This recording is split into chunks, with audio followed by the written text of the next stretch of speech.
चंद्रहासं च दामरुं श्रेयपत्र च बिभर्ति कामदस्तुति एकवीरा कालरात्रि भक्त च कामदस्तुति ओम स्वाहा।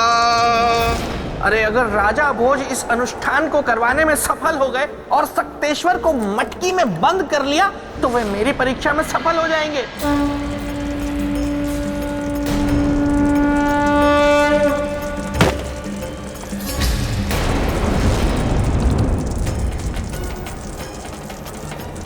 अब शकुन, इसे बंधन में बांधना असंभव है। संसार में कुछ भी असंभव नहीं। सच्चे मन से किया गया प्रयास कभी विफल नहीं होता। आप बस यज्ञ करिए, रुकिए मत।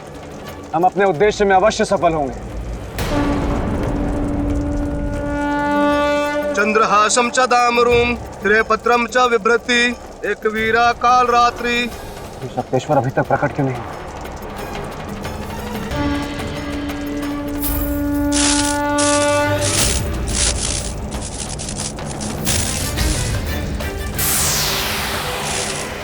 नहीं बांध सकता तू मुझे सूरजभान,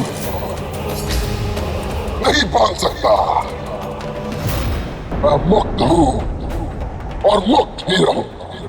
बंधना तो तुम्हें होगा सक्तेश्वर, और मैं तुम्हें बांध कर रहूंगा। ठीक है, मैं बताता हूं कि बंधन क्या होता है। मैं सूरजभान नहीं हूं कि तू मुझे रोक ले। क्या तुम सूरजभान नहीं हो? तो सूरजभान कहाँ है? सूरजभान कहाँ हो तुम?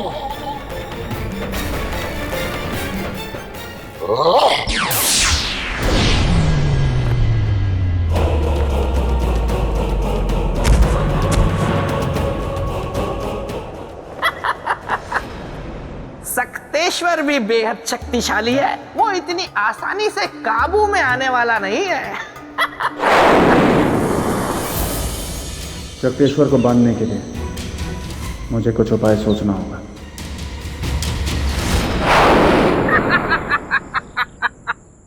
क्या हाल है राजन?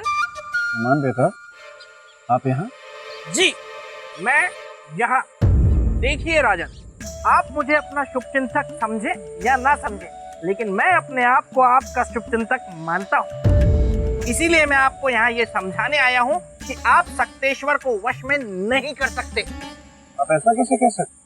ऐसा मैं इसीलिए कह सकता हूँ क्योंकि आप महाराज सूरजभान नहीं हैं। और महाराज सूरजभान अगर जीवित होते तो केवल वे ही ये कार्य कर सकते थे, क्योंकि सक्तेश्वर की आत्मा को वश में करने का तंत्र भी सिर्फ उन्हें ही पता था।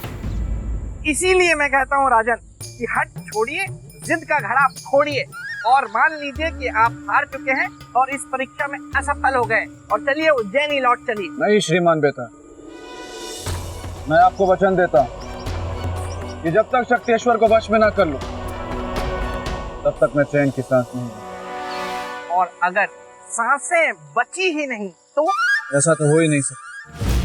तो मैं अपने लक्ष्य तक न पहुंच और मेरी सांसें मेरे साथ छोड़। देखिए राजन, जिद करके कोई फायदा नहीं है, इसीलिए जिद छोड़ दीजिए।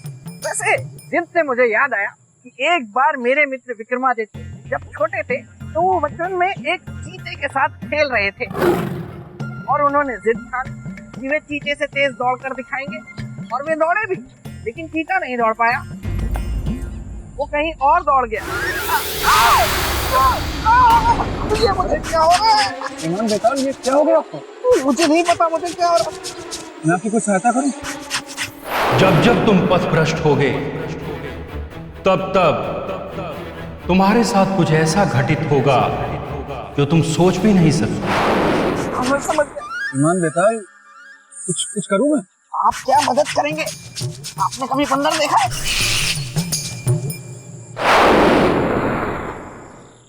भेताल तो कह रहा था कि महाराज सूरजभान ही सक्तेश्वर को बांध सकते हैं। पर यह कैसे संभव है कि महाराज नहीं है तो यह कार्य होगा ही नहीं? मेरा मन कहता है कि होगा, पर कैसे? मिल गया मुझे मार्ग। यदि मैं भी सम्राट विक्रमादित्य के समान अपनी अंतरात्मा को महाराज सूरजभान के शरीर में स्थापित कर दूं तो यह कार्य हो जाएगा। यही उपाय है शक्तेश्वर को बंदी बनाने का। मैं यही करूंगा।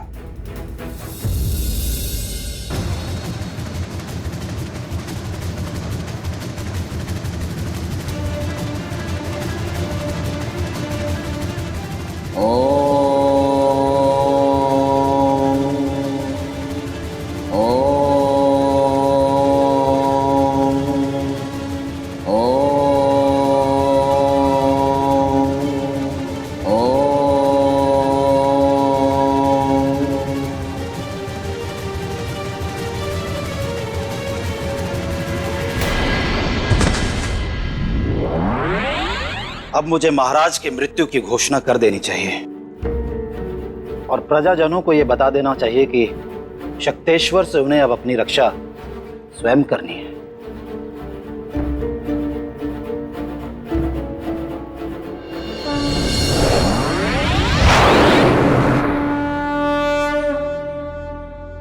मंत्री जी, मंत्री जी, मंत्री जी।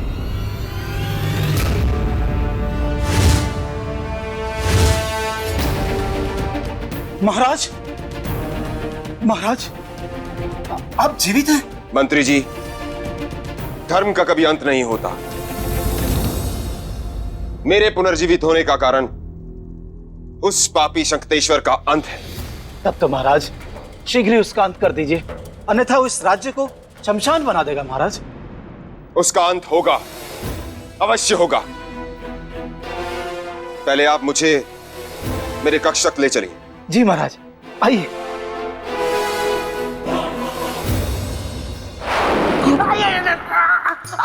मुझे बचाओ, इस खुजली से कोई मुझे बचाओ। यहाँ तो कांटा है। मेरा गोलू यहाँ होता तो कोई ना कोई रास्ता जरूर दिखा देता। गोलू, गोलू, गोलू, तुम यहाँ? गोलू, मुझे जल्दी से कोई रास्ता दिखाओ जिससे मेरी ये खुजली खत्म हो सके। क्या तुम्हारे पास भी कोई रास्ता नहीं है? तो मैं क्या करूंगा? हे ब्रह्मदेव, ये क्या कर दिया आपने? मैं भावनाओं में बह गया, इसलिए वो सब कर गया। अब मुझे माफ कर दीजिए ब्रह्मदेव। खुजली, खुजली।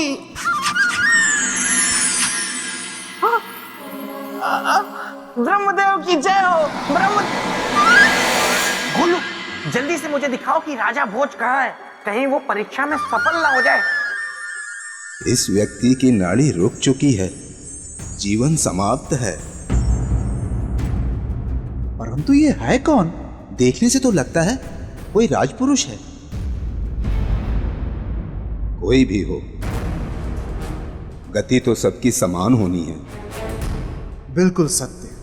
तो आओ हम सब मिलकर इनका अंतिम संस्कार करें। ये लोग तो राजा भोज के शरीर को मृत समझकर इसका अंतिम संस्कार करने की बात कर रहे हैं।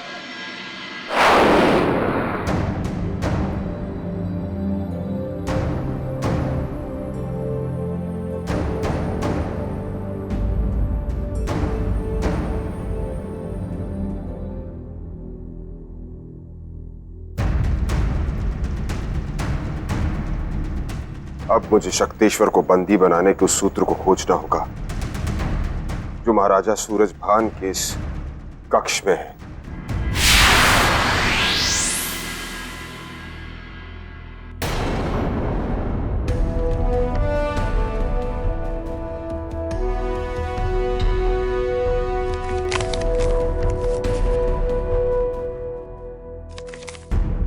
यही है वो मंत्र जिसका अनुष्ठान करके महाराज ने शक्तेश्वर को बंदी बनाया होगा।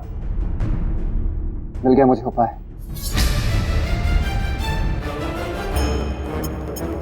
इस नक्शे में दर्शाया गया है एक गुफा को, जिसमें प्रवेश तो कर रहे हैं 2 लोग,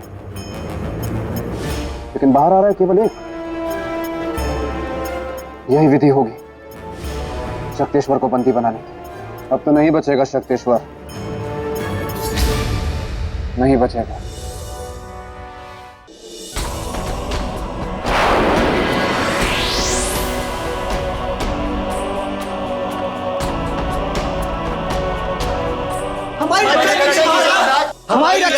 महाराज, हमारी रक्षा कीजिए महाराज।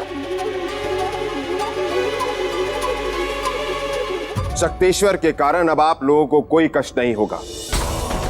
मंत्री जी, आज्ञा महाराज। आप जाइए और जनता की चिकित्सा और सुरक्षा का प्रबंध कीजिए। हम एक कार्य पूरा करके आते हैं। जी महाराज। आइए आप सब।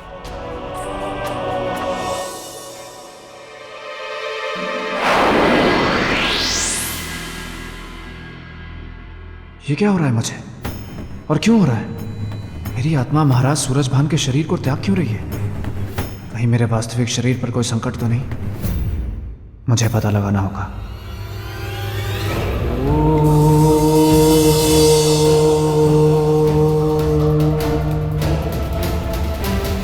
हमने आसपास के गांव में भी पता कर लिया है, कोई भी नहीं जानता इस राजपुरुष को। मेरे विचार से, वैदिक रीति से इसका अंतिम संस्कार अब शीघ्र ही कर दिया जाना चाहिए। ये ऋषिगण तो मेरे शरीर का अंतिम संस्कार करने जा रहे हैं। मुझे रोकना होगा उन्हें, अन्यथा मैं कभी अपने जीवन में वापस नहीं लौट पाऊंगा। और अपनी प्रजा एवं पत्नी को जो मैंने लौटने का वचन दिया है वो अधूरा रह जाएगा।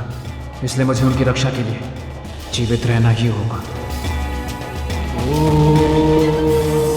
किंतु ऋषिवर, सूर्यास्त हो रहा है और शास्त्रों के अनुसार सूर्यास्त के बाद किसी भी मनुष्य का दाह संस्कार करना वर्जित है। इसलिए हमें प्रातः काल तक प्रतीक्षा करनी होगी। इसका अर्थ की मेरे पास समय है केवल एक रात का। अब इतने ही समय में मुझे शक्तेश्वर को बांधना भी होगा और अपने शरीर में वापस भी लौटना होगा। अनर्थ ना हो जाए, इसलिए मुझे निर्धारित समय में ही इस राज्य को शक्तेश्वर के संकट से मुक्त कर अपने शरीर में वापस लौटना होगा। चंद्रासंच दामरो शिरः पत्रम च विभूति एक वीरा काल रात्रि सह भक्त चह कामदास स्तुति। अब इस अग्नि चक्र को पार कर आगे नहीं बढ़ पाएगा शक्तेश्वर।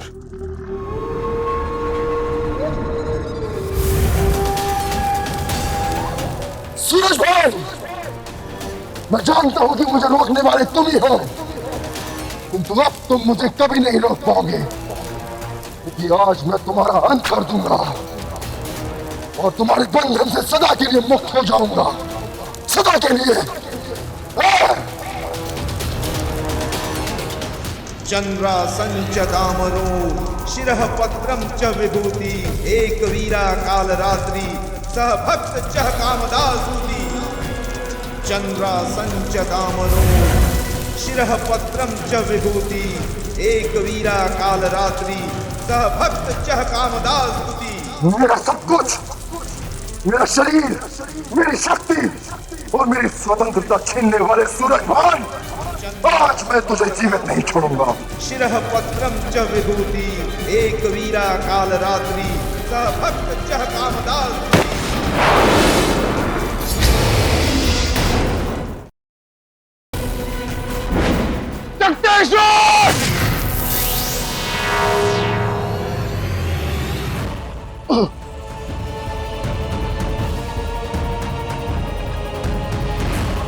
मुझे मुक्त कर अपने बंधन से सूरजभान, मुझे मुक्त कर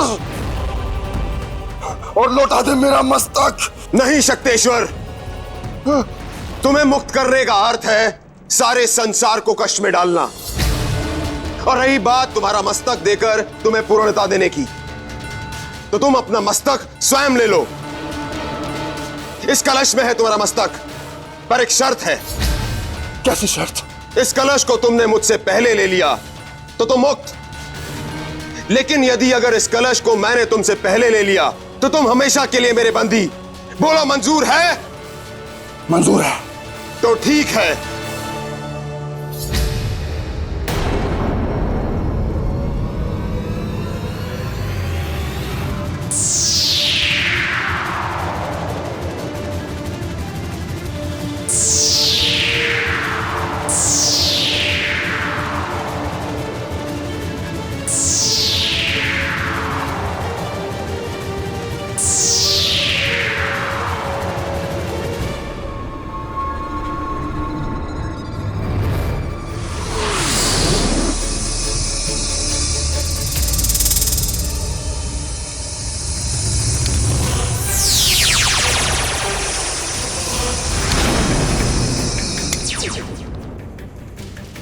सूरजभान, मुझे मुक्त कर।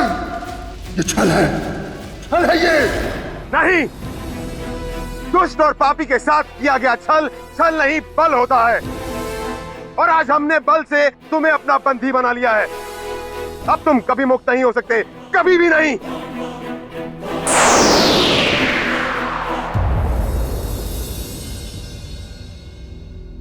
भोर होने वाली है। इससे पहले कि ऋषिगण मेरे शरीर का अंतिम संस्कार कर दे, मुझे अपने शरीर में शीघ्र वापस लौटना होगा। अंतिम संस्कार की सारी तैयारियां हो चुकी हैं। प्रातःकाल होते ही गांव वालों की उपस्थिति में सारे विधि विधान के साथ इस अज्ञात राजपुरुष का अंतिम संस्कार कर दिया जाएगा। कैसी विडंबना है कि इसकी अंतिम यात्रा में इसका अपना कोई परिजन नहीं। क्या करूं? अगर राजा भोज सही समय पर वापस नहीं लौटे तो ये लोग उनके शरीर का सवा सत्यानाश कर देंगे, और फिर राजा भोज के पास सिवाय हाथ मलते रह जाने के कुछ नहीं बचेगा। मैं ये तो चाहता हूं कि राजा भोज सिंहासन पे ना बैठे, लेकिन मैं ये नहीं चाहता कि उनका शरीर नष्ट हो जाए।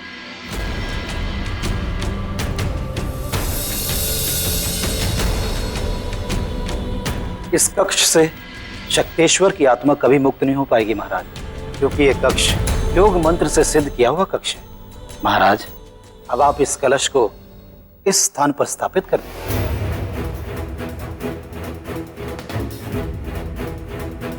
महाराज, ये सच मेरे लिए अकल्पनीय है कि 2 दिन तक मृत रहने के बाद भी आप जीवित। क्या यह संभव है महाराज? मुझे तो ये किसी चमत्कार से कम नहीं लग रहा।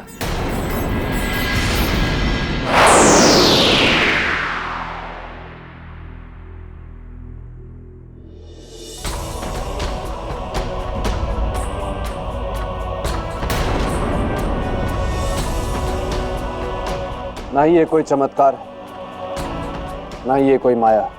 ये तो बस महाकाल का आशीर्वाद ही है कि मैं अपनी योग शक्ति के द्वारा अपनी आत्मा को महाराज के शरीर में प्रवेश करा के उन्हें जीवित कर पाया। लेकिन आपने ऐसा किया क्यों? विनाशकारी शक्तेश्वर के उत्पात को रोकना। धन्य आप राजन, जो प्रजा की भलाई के लिए आपने अपने जीवन को दांव पर लगा दिया। मंत्री जी, अब मुझे आज्ञा दीजिए। नहीं, मैं आपको जाने नहीं दूंगा। ये आप क्या कह रहे हैं मंत्री जी? मेरा वहां जाना अत्यंत आवश्यक है। यदि मैं वहां वापस नहीं गया तो जीवित नहीं बचूंगा। मेरा शरीर पंच तत्वों में विलीन हो जाएगा। महाराज, है कहीं आपके जाने के बाद और महाराज के पार्थिव शरीर के पंच तत्व में मिलने के बाद यदि शक्तेश्वर मुक्त हो गया तो, और यदि वो मुक्त हो गया तो फिर से वही हाहाकार मच जाएगा पूरे राज्य में। महाराज, प्रजा की भलाई के लिए आपको यहीं रुकना होगा, महाराज के शरीर में। ये तो आपने मुझे बहुत बड़ी समस्या के भंवर में डाल दिया। यदि मैं जाता हूं तो शक्तेश्वर फिर से मुक्त हो जाएगा। यदि मैं रुकता हूं तो मेरा अंत हो जाएगा। कोई ऐसा मार्ग निकालिए जिससे किसी का भी अहित ना हो। अब तो एक ही मार्ग है कि शक्तेश्वर की आत्मा को सदा के लिए इस धरती से समाप्त कर दिया जाए। जो वश में नहीं आ रहा वो समाप्त कैसे होगा राजन? संभव है मंत्री जी, पर उसके लिए आपको मुझे उपाय बताना पड़ेगा। कोई ऐसी विधि जिसकी चर्चा महाराज ने कभी आपसे की। राजन, इस विषय पर पुरोहित जी ही कुछ बता पाएंगे। तो शीघ्र बुलवाइए उन्हें। मृत्यु के पश्चात भी इस राजपुरुष के चेहरे पर कितना तेज है। मुझे तो ये कोई युग पुरुष लगता है। ऋषिवर, भोर होने को है, हमें अंतिम यात्रा की तैयारी प्रारंभ कर देनी चाहिए। अवश्य।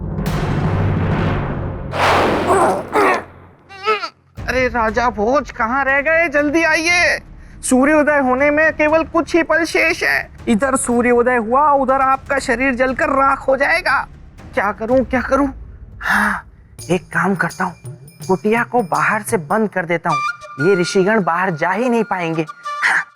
बेताल, मैंने तुम्हें सिंहासन की रक्षा का अधिकार दिया था, किंतु तुम पथ से भटककर ऋषि मुनियों को सताने का प्रयत्न कर रहे हो। स्मरण रहे, यदि तुम पथ से भटके तो तुम पर कष्ट आएंगे। राजा भोज की परीक्षा में उनकी सहायता करने की चेष्टा करने के प्रयत्न पर तुम्हें दंड मिलेगा, जो अब से पूरे 1 दिन तक रहेगा।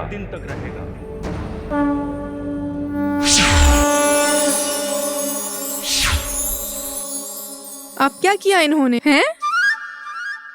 मेरी आवाज, ब्रह्मदेव, मेरी आवाज को क्या बना दिया? महाराज, मृत आत्माओं से मुक्ति पाने का एक ही मार्ग है, पिंडदान, क्योंकि इससे उन्हें पितृलोक में स्थान प्राप्त हो जाता है। किंतु शक्तेश्वर के विषय में यह विधि उपयोगी नहीं है। क्यों पुरोहित जी?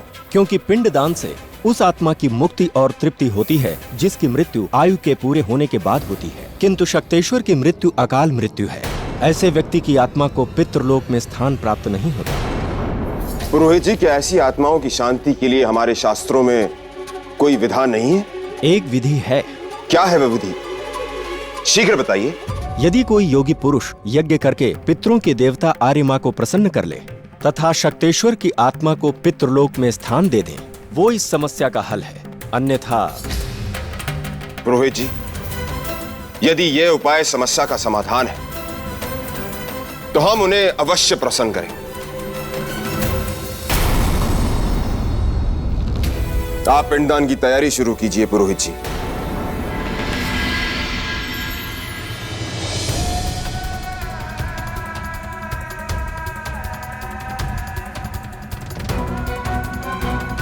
अब हमें शमशान भूमि के लिए प्रस्थान करना चाहिए।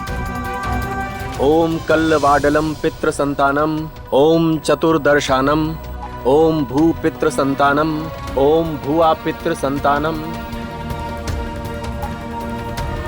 जल अर्पित कीजिए महाराज।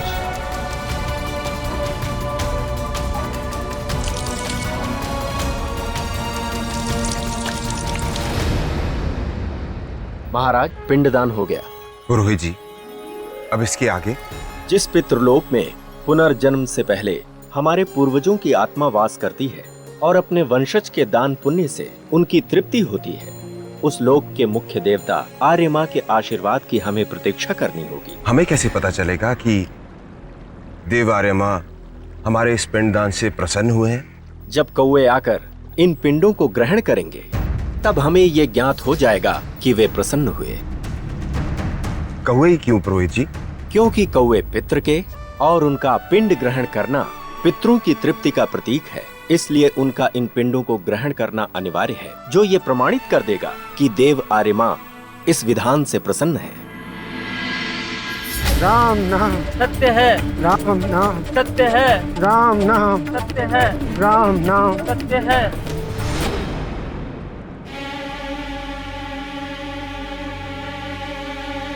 पुरोहित जी, इतना समय बीत गया, अभी तक इन पिंडों को ग्रहण करने के लिए पितृरूपी कौवा आया क्यों नहीं? उन्हें बुलाना होगा। पुरोहित जी, हम कौवों को कैसे बुलाएंगे? हमें उनकी ध्वनि में उन्हें बुलाना होगा। क्या ऐसा करने से वे आ जाएंगे? आशा है। तो ठीक है।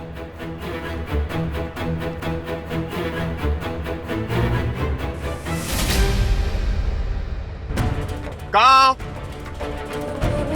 काव काव काव काव। राम नाम सत्य है, राम नाम सत्य है, राम नाम सत्य है। काव काव काव काव काव।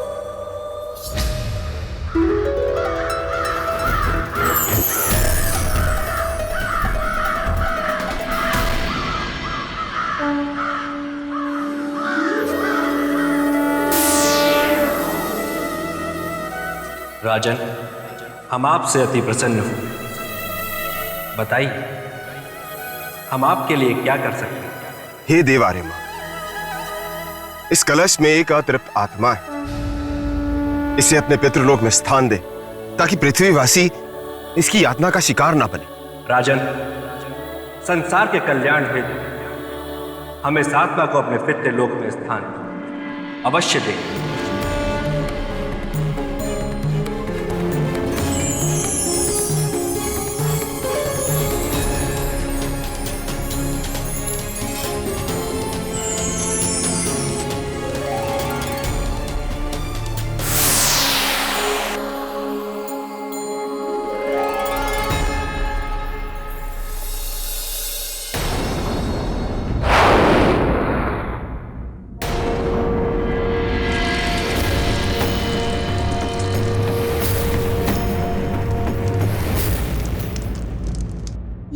ये क्या अनर्थ होने जा रहा है? अगर राजा भोज का शरीर जल गया तो फिर उनकी आत्मा भटकती रहेगी और आत्मा शरीर से ज्यादा बलवान होती है। और फिर अगर कहीं वो जाकर मेरे मित्र के सिंहासन पर पालती मार कर बैठ गई तो मैं क्या करूँगा? राजा भोज जल्दी आइए, अरे मरने से पहले आ जाइए।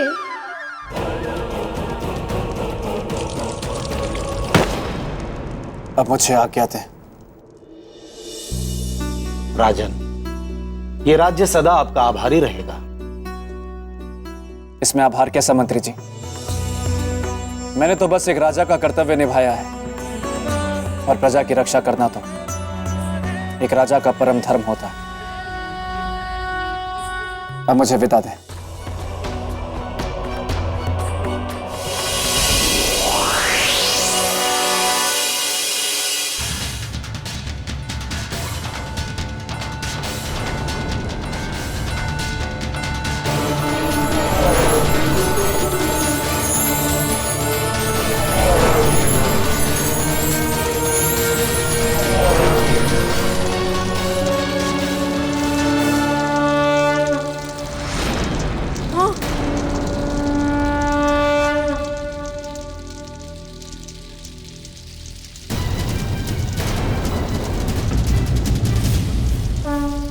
ऋषिवर, मुझे क्षमा करें। मेरी वजह से आप सभी को कष्ट हुआ। परंतु सच यह है कि वास्तव में मैं मृत नहीं था, बल्कि अपनी योग शक्ति से अपनी आत्मा को अपने शरीर से कुछ देर के लिए अलग किया था, किसी उद्देश्य के लिए।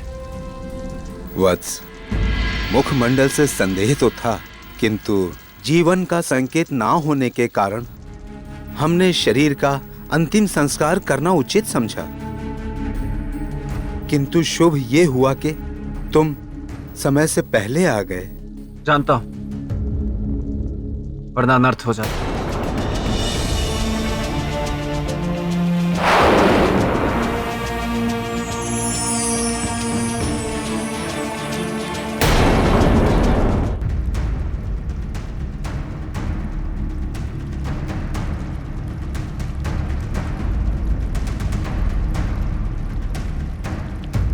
कैसे है राजन? श्रीमान बेताल, भला ये कैसा स्वांग है? मैंने सोचा राजन कि ना तो यहाँ देवी महामाया है और ना ही अन्य पुतलियाँ। आपको उनकी याद सताती होगी, क्योंकि अब तो केवल मैं ही आपकी परीक्षाएं लूँगा। तो मैंने सोचा कि क्यों ना स्त्री की आवाज़ बनाकर आपका थोड़ा मनोरंजन कर दूँ। आपने मेरे लिए इतना सोचा, इसके लिए आपका अनेक अनेक धन्यवाद। परंतु आपकी पहले की आवाज बेहतर थी। अब इसको कैसे समझाओ कि पूरा एक दिन मेरी आवाज ऐसे ही रहने वाली है? राजन, आप ये बताइए कि श्रीमान बेताल, रुकावट के लिए मैं आपसे क्षमा चाहता हूँ, किंतु मैं आपसे ये पूछना चाहता हूँ कि मैं योग शक्ति की परीक्षा में सफल हुआ या असफल? आपको क्या लगा राजन कि आपने कद्दू में तीर मार दिया? माफ कीजिएगा राजन, लेकिन मैं आपको सिंहासन की अगली सीढ़ी चढ़ने नहीं दे सकता, क्योंकि आप मेरी परीक्षा में, यदि तुम पद से भटके तो तुम पर कष्ट आएंगे। आपकी परीक्षा में सफल तो नहीं हुए, लेकिन क्या करूं, मेरा हृदय बहुत दयालु है। इसलिए चलिए चढ़ जाइए 5वीं सीढ़ी। धन्यवाद श्रीमान बेताल, अनेक अनेक धन्यवाद।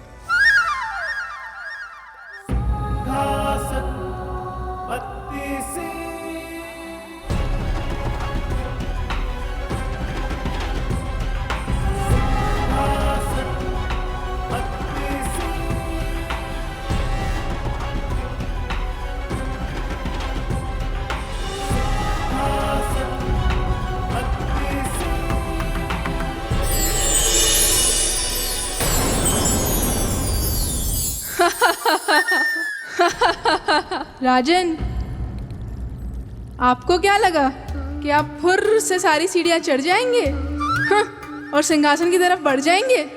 नहीं राजन नहीं, मैं हूं बेताल, जो गलने नहीं देगा आपकी दाल। अगर आपको सिंहासन की तरफ बढ़ना है तो पहले आपको परोपकार की परीक्षा देनी पड़ेगी। परोपकार की परीक्षा? परंतु त्याग की परीक्षा तो मैं दे चुका हूं, फिर ये परोपकार की परीक्षा क्यों? राजन, या तो आप भोले हैं या भोलेपन का नाटक करते हैं। इतने ज्ञानी बनते हैं, आपको इतना भी नहीं पता कि त्याग स्वयं के लिए किया जाता है, लेकिन परोपकार केवल दूसरों के लिए ही किया जाता है। दोनों में बड़ा अंतर है, वैसा ही अंतर जैसा मेरे मित्र विक्रमादित्य में और आप में। एक राई और दूसरा पर्वत, एक साधारण पानी और दूसरा शरबत। चलिए, इसी बात पर मैं आपको मेरे मित्र के परोपकार की कथा सुनाता हूँ। अवश्य। तो हुआ यूँ राजन कि एक बार रात के समय मेरे मित्र अपने राजमहल में टहल रहे थे।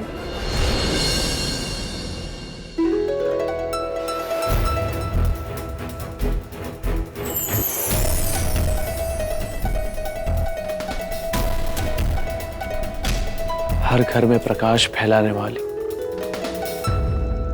है बातिया। धन्य है आप, हर घर की खबर रखती है, हम सम्राट होकर भी नहीं रख पाते।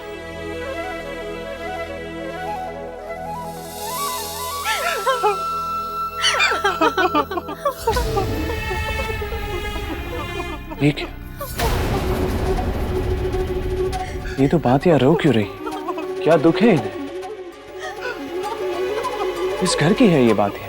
लगता है जिस घर की है उस पे या तो कोई विपत्ति है या फिर कोई विपदा आने वाली है। हमें पता लगाना होगा कि ये रो क्यों रही।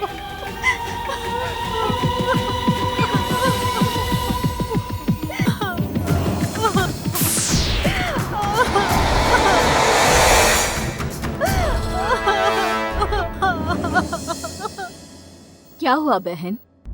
मेरा दुख ये है कि जिस घर में मैं जलती हूँ, कल से उस घर में जलाने वाला कोई नहीं रहेगा। क्यों बहन? क्योंकि मेरे घर में केवल 2 जन हैं, एक अंधी माँ और उनका इकलौता बेटा, बस। 2 जन तो है, फिर क्यों रोती हो? क्योंकि कल से 2 जन नहीं रहेंगे, कल उसके बेटे की मृत्यु हो जाएगी। और बहन, मेरा दुख ये है कि मेरे राजा ने बिना कारण जाने उस घर के बेटे को मारने का आदेश दिया है।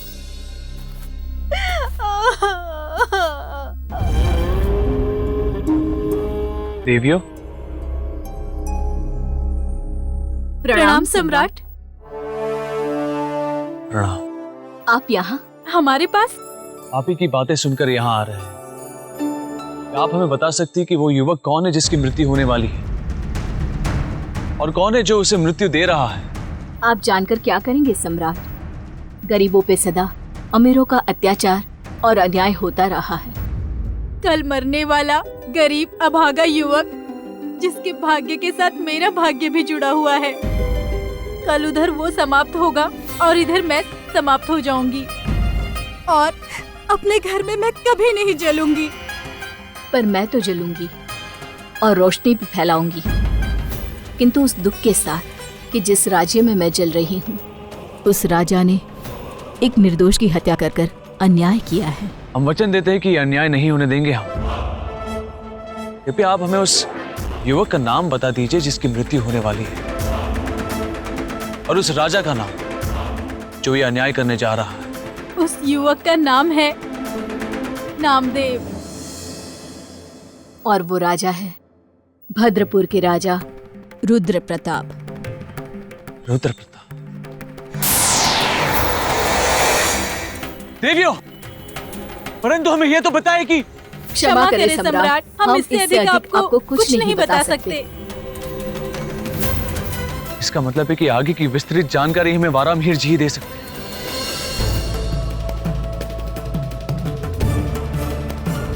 ग्रहों के योग से तो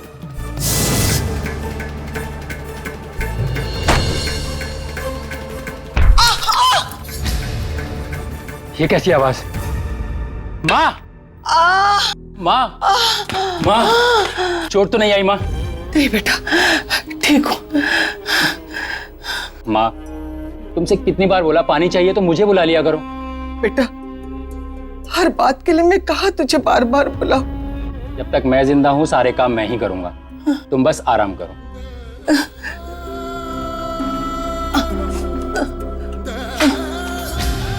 क्या बात है वारामिहिर जी, आप कुछ कहते कहते रुक गए। जब साक्षात काल हो तो मैं क्या कहूं सम्राट? इसका मतलब? इसका मतलब उसके ऊपर मृत्यु योग चल रहा है सम्राट, उसका बचना कठिन है। और क्या है उस युवक की कुंडली में वारामिहिर जी? वो अभी तक अविवाहित होगा। उसके पिता की मृत्यु बचपन में ही हो गई होगी। उसके साथ उसकी माता होगी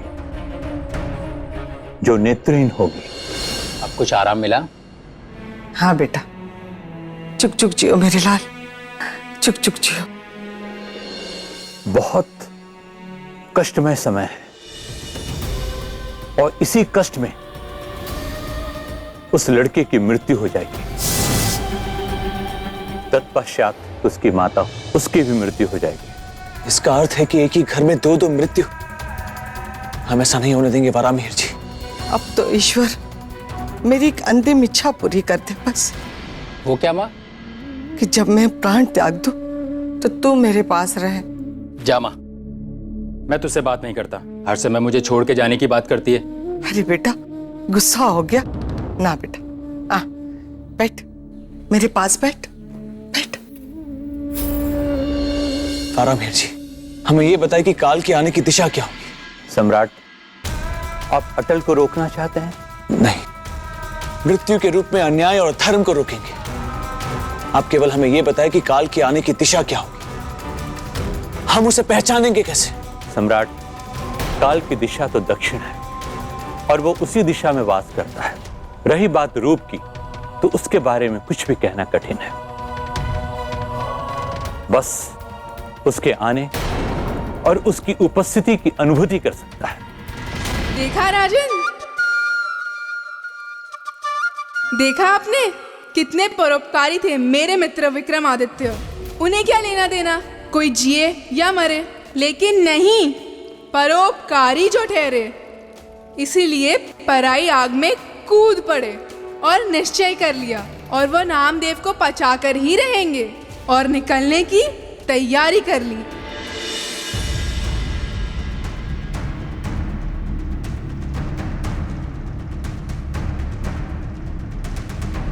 क्या बात है महाराज? सम्राट, क्षमा करें, आज तक हमने आपका मार्ग कभी नहीं रोका, किंतु आज रोकेंगे। हम आपको काल को रोकने नहीं जाने देंगे।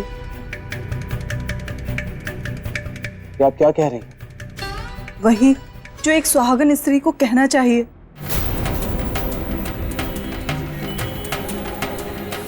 हम आपकी भावनाओं को समझ सकते हैं महारानी जी, आपके प्रेम का सम्मान करते हैं, परंतु काल को रोकना आवश्यक है। यदि नहीं रोका तो एक निर्दोष युवक ही नहीं मरेगा, परंतु उसके साथ उसकी अंधी मां की भी मृत्यु हो जाएगी, जिसकी सारी कामना अपने पुत्र के साथ जुड़ी हुई। किंतु आप पर कोई संकट आए, हम ये भी तो सहन नहीं कर सकते सम्राट। हमारे साथ जो होगा जो नहीं होगा ये भविष्य की बात है, परंतु मां और बेटे के साथ जो हो रहा है वो वर्तमान में हो रहा है, और वर्तमान को सुधारना हमारे लिए अधिक आवश्यक है। अब आप ही बताइए महारानी, हम क्या करें? आप ही निर्णय लीजिए। हमारी शुभकामनाएं आपके साथ हैं।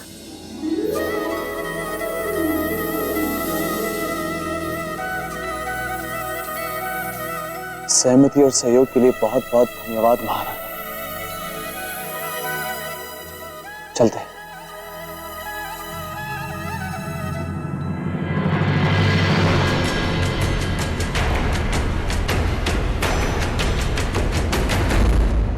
हम भी चाहते हैं कि आपके हाथों उस निर्दोष युवक की जान बचे,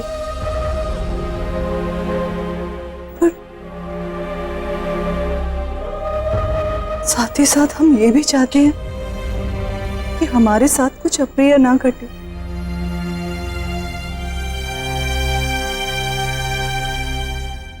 माँ, मैंने भोजन और पानी की व्यवस्था कर दी है। आप समय से भोजन कर लेना। मैं नौकरी पे जा रहा हूँ। बेटा, आज तो नौकरी पर मत जा। क्यों माँ? क्या हुआ माँ? तुम रो क्यों रही हो? कोई पीड़ा है? कल रात को मैंने एक बुरा सपना देखा। तू नौकरी पर जाएगा, वापस कभी नहीं आएगा। माँ, सपने सच थोड़ी ना होते हैं, ये तो व्यक्ति के दिमाग में आते रहते हैं। तू हमेशा मेरे बारे में सोचती रहती है ना, इसलिए। अच्छा ठीक है, मैं आज नहीं जाता, यहीं पर रहूंगा। अब खुश? मेरा प्यारा बेटा।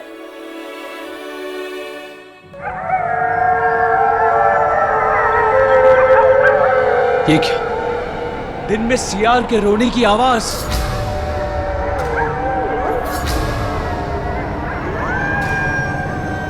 इसका अर्थ है कि काल आ चुका है, क्योंकि कुत्ते और सियार काल की अनुभूति पाकर ही रोते हैं।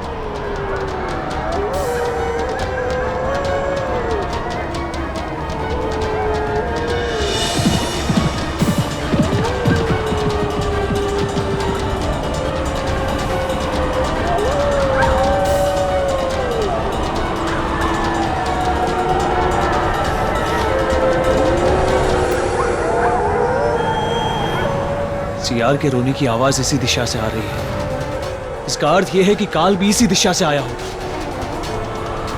हमें इसी दिशा में जाना चाहिए।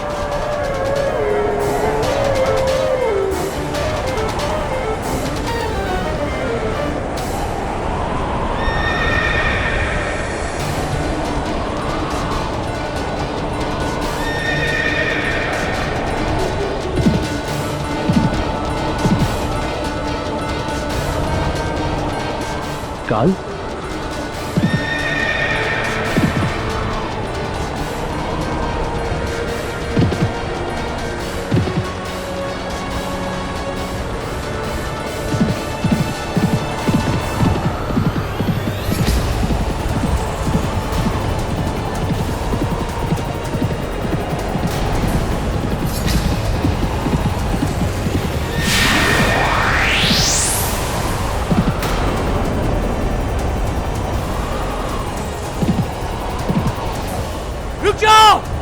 रुक जाओ काल!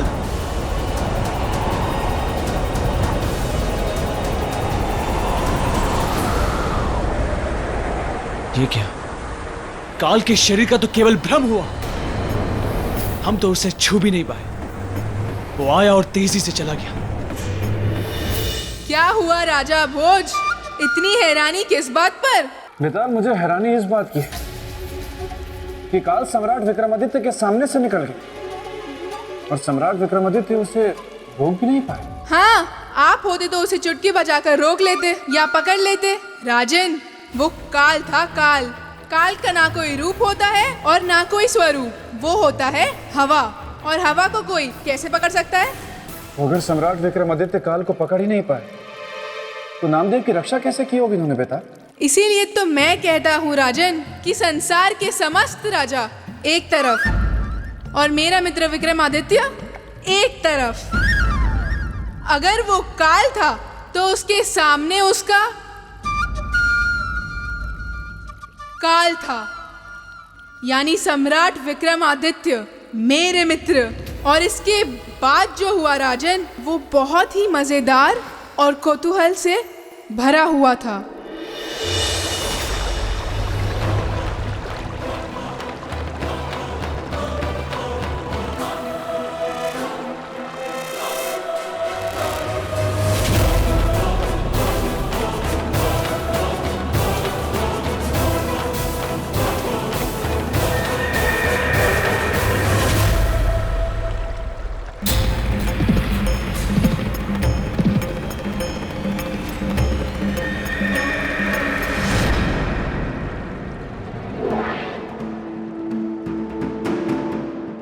ये संसार में विराजमान पंच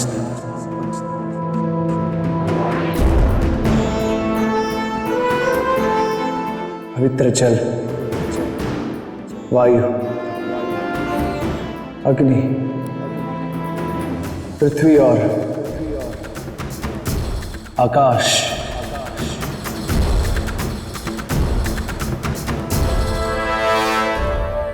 यदि हमने अपने जीवन में सदा ही सच्चे अर्थों में और सच्चे मन से मानवता की सेवा की है और इस जगत के कल्याण के लिए अपना जीवन अर्पित किया हो, तो हमारी सहायता कीजिए और अभी इसी क्षण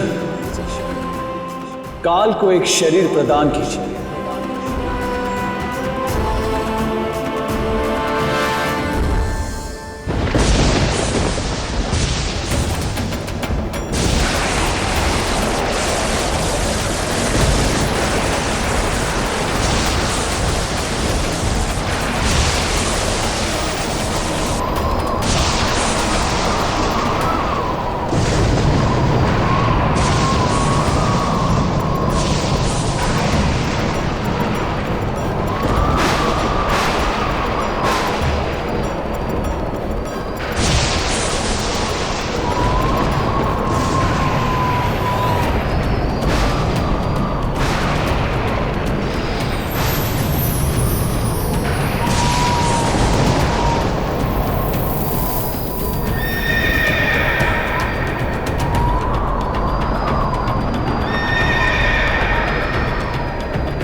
काल, अब तुम्हारा भागना व्यर्थ है,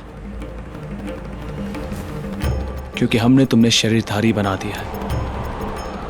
अब हम तुम्हें छू भी सकते हैं और रोक भी सकते हैं। हम किसी निर्दोष की मृत्यु नहीं होने देंगे, कभी नहीं।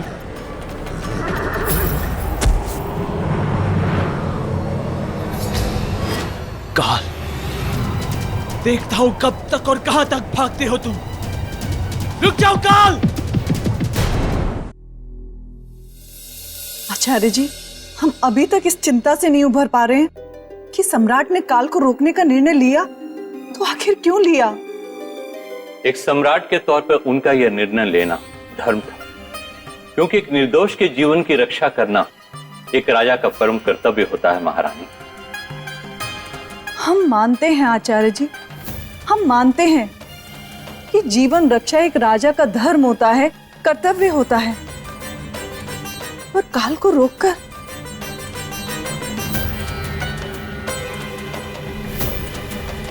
सच कहें तो इस बार सम्राट ने हमें शुभ और अशुभ के दो पार्टों के बीच पिसने को छोड़ दिया है। हम बुरे विचारों से अपने आप को मुक्त ही नहीं कर पा रहे हैं। आपकी आशंका निराधार नहीं है महारानी, क्योंकि काल को रोकना कभी भी शुभ हो ही नहीं सकता, और यदि उसे अपने तेज से रोका गया तो रोकने वाले के जीवन चक्र में प्रवेश कर सकता है। अर्थात उस रोकने वाले को भी काल के नियमों और सिद्धांतों का पालन करना होगा। आपका संकेत हम समझ गए आचार्य श्री। महारानी, मैंने ये जो कहा ये मेरा संकेत नहीं, संदेह है, और संदेह कभी सत्य का चोला नहीं पहनता महाराज। आप निश्चिंत रहिए, सम्राट को कुछ नहीं होगा। उनका तेज, उनकी शक्ति काल पर भी विजय प्राप्त करेगी। हमें विश्वास है कि सम्राट काल को अवश्य जीत लेंगे, किंतु फिर भी एक बार सम्राट की कुंडली देखकर आप हमें उनका भविष्य बताएं, अभी और इसी क्षण।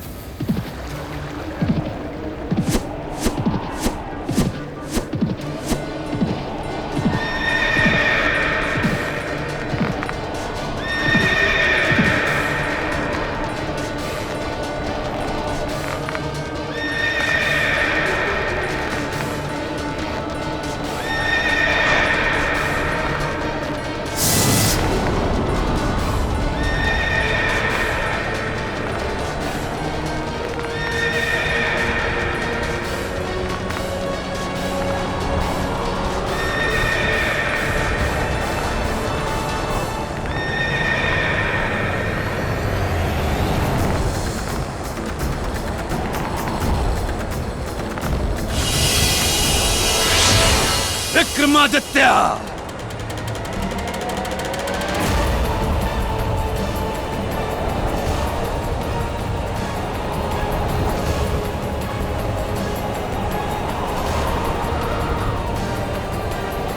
ये दुस्साहस तूने काल को रोकने की कोशिश की,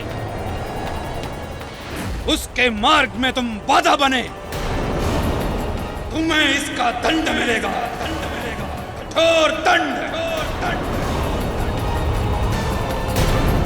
तो राजन, अगर आप मेरे मित्र की जगह होते तो क्या काल को ऐसे पकड़ सकते थे? नहीं नहीं नहीं नहीं, उत्तर मत दीजिएगा, क्योंकि मेरा ये प्रश्न ही गलत है। आप मेरे मित्र की जगह कैसे हो सकते?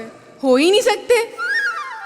कहाँ बूंद और कहाँ सागर, कहाँ मिट्टी का दिया और कहाँ सोने की गागर। सही कहा आपने बेटा। सम्राट विक्रमादित्य से बराबरी का तो मैं सोच भी नहीं सकता। वाह वाह वाह वाह वाह वाह वाह राजा भोज, वाह।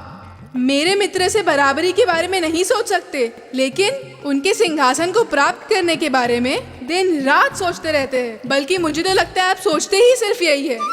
श्रीमान बेटा, मैंने आपसे पहले भी कहा कि इस सिंहासन को मैं अपने प्रजा के हित के लिए प्राप्त करना चाहता हूँ। इसलिए आप कृपया करके मुझे सम्राट विक्रमादित्य की परोपकार की कथा सुनाएं, ताकि मैं उससे प्रेरणा लेकर इस सिंहासन को प्राप्त कर सकूं। तो ठीक है, सुनिए। मेरा मित्र था काल के सामने और महारानी थी वराह मिहिर जी के सामने। आचार्य जी, देख ली आपने सम्राट की कुंडली? महारानी, मेरा ऐसा मत है कि अनावश्यक कुंडली नहीं देखनी चाहिए। कुंडली देखने का अर्थ है काल की गणना, और काल की गणना शुभ हो या अशुभ, आप बस सम्राट की कुंडली देखिए, ये हमारा आदेश है। जी महारानी।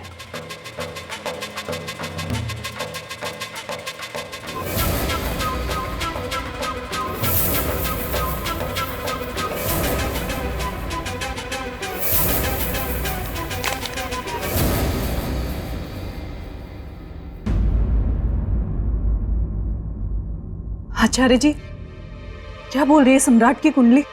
कुंडली के अनुसार ग्रहों की स्थिति ठीक नहीं है महारानी।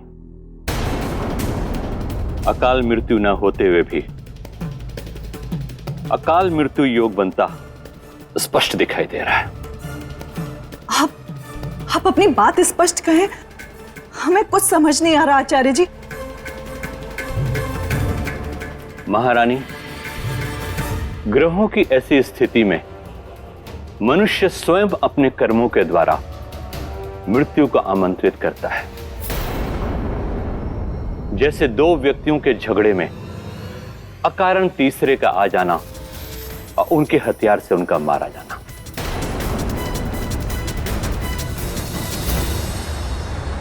नहीं काल, नहीं, हमारे जीवित तुम उस निर्दोष मनुष्य की मृत्यु नहीं कर सकते, कभी नहीं।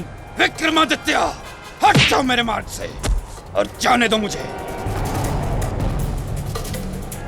इसके आगे हम तुम्हें नहीं जाने देंगे, किसी भी परिस्थिति में नहीं। विक्रमादित्य, तू मेरा मार्ग रोककर विधि के विधान में बाधा डाल रहा है। मान ले मेरी बात और जाने दे मुझे। परोपकार के हट में तू अपनी अकाल मृत्यु बुला रहा है। मृत्यु का भय नहीं है हमें। ओह, तो तू मरना चाहता है? मरने की चिंता नहीं है हमें काल, परंतु उस निर्दोष मनुष्य को, उसे कभी नहीं मरने देंगे।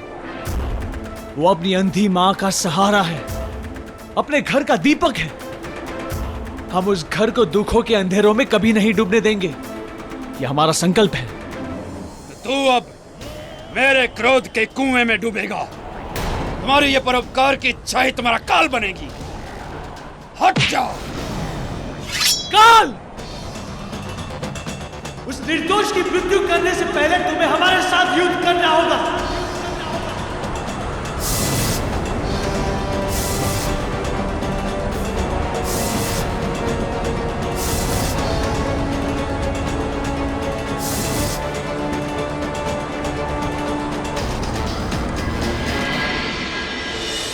श्रीमान बेताल, यह संसार की सबसे रोचक और अभूतपूर्व घटना थी जब सम्राट और काल आमने सामने। फिर आगे क्या? फिर वो दोनों सो गए। सो गए? आप भी ना राजन, बड़े ही अजीब अजीब प्रश्न करते हैं। जब मेरे मित्र ने काल को युद्ध के लिए ललकारा था तो दोनों के बीच युद्ध ही हुआ होगा ना। कोई उन्होंने मिलकर नृत्य तो किया नहीं होगा। फिर हुआ दोनों में युद्ध, वो भी भयंकर।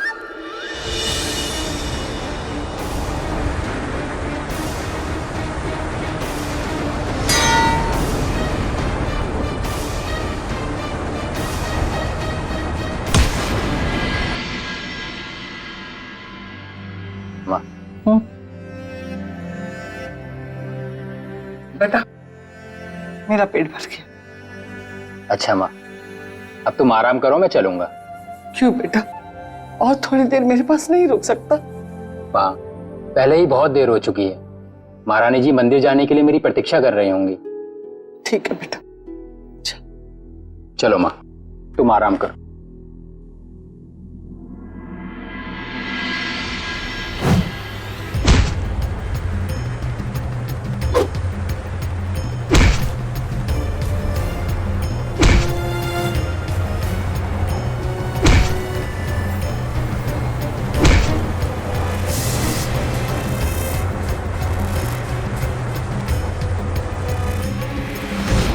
अच्छा माँ, अब तू आराम से सो जाना।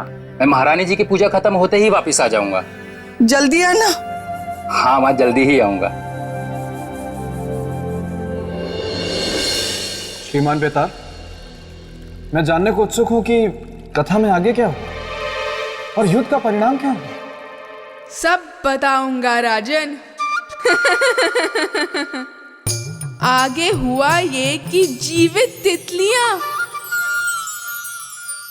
तितलियां? इसका मतलब सौंदर्य लेखा यहाँ आ रही है और वो ये मेरी स्त्री वाली आवाज भी सुन लेगी। सौंदर्य लेखा? राजन, आप जरा यहीं रुकिए क्योंकि मुझसे मिलने कोई आया है प्रेत लोक से। बेतालनी मैंने बताया था ना, मैं उससे मिलकर उसे वापस भेजकर जल्दी आता हूँ।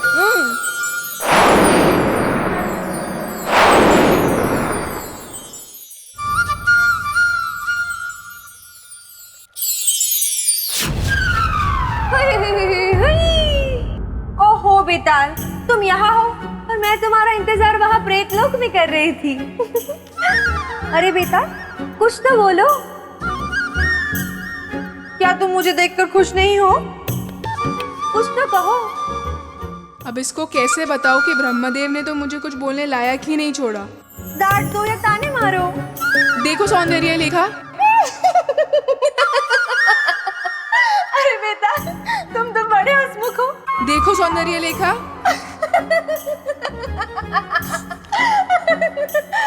अब बस भी करो बेताल, अब तो अपनी आवाज में बात करो। क्यों, तुम्हें ये आवाज पसंद नहीं है? बिल्कुल नहीं। फिर तो हमारा विवाह भी नहीं हो सकता सौंदर्य लेखा। पर ऐसे क्यों? देखो सौंदर्य लेखा, ये एक बड़ी दुख भरी कहानी है। मेरी आवाज एक श्राप की वजह से हमेशा के लिए ऐसी हो गई है, अब कभी पहले जैसी नहीं हो पाएगी। तो विवाह करने का क्या अर्थ? नहीं नहीं बेटा, तुम तो मुझे ऐसे आवाज में भी पसंद हो। लेकिन मुझे पसंद नहीं है, मैं ऐसे विवाह नहीं कर सकता। अच्छा नहीं लगेगा। जब तुम बोलोगी तो लगेगा कि तुम बोल रही हो, और जब मैं बोलूंगा तो भी यही लगेगा कि तुम ही बोल रही हो। और जब सब कुछ बोलना ही तुम्हें है तो विवाह करने का क्या अर्थ? नहीं बेटा, ऐसे नहीं हो सकता। इस शाप का कोई तो तोड़ होगा। इसका सिर्फ एक ही तोड़ है सौंदर्य लेखा। किष्किंधा पर्वत जाना होगा। हम दोनों को? नहीं, सिर्फ तुम्हें। और वहां जाकर श्री बेतालेश्वर का जाप करना होगा 90 लाख बार। सोच लो। फिर अपना विवाह हो जाएगा? ठीक है, तो मैं अभी जाती हूँ।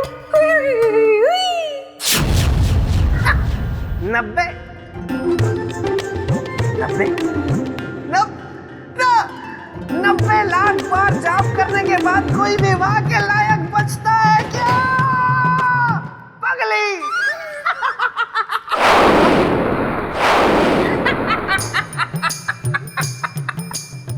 देखा राजन, कैसे चतुराई से विदा कर दिया मैंने उसे। 90 लाख बार जय बेतालेश्वर कहती फिरेगी पहाड़ों में पागलों की तरह। क्योंकि मैं हूं बेताल, जो गलने नहीं देता किसी की भी दाल। और आप करते रहते हैं ऐसे अनेकों अनेक धमाल।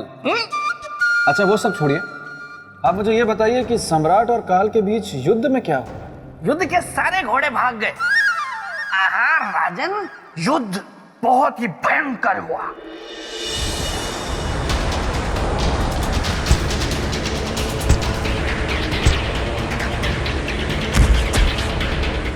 क्यों विक्रमादित्य, और करोगे परोपकार और बचाओगे उस घर के दीपक को?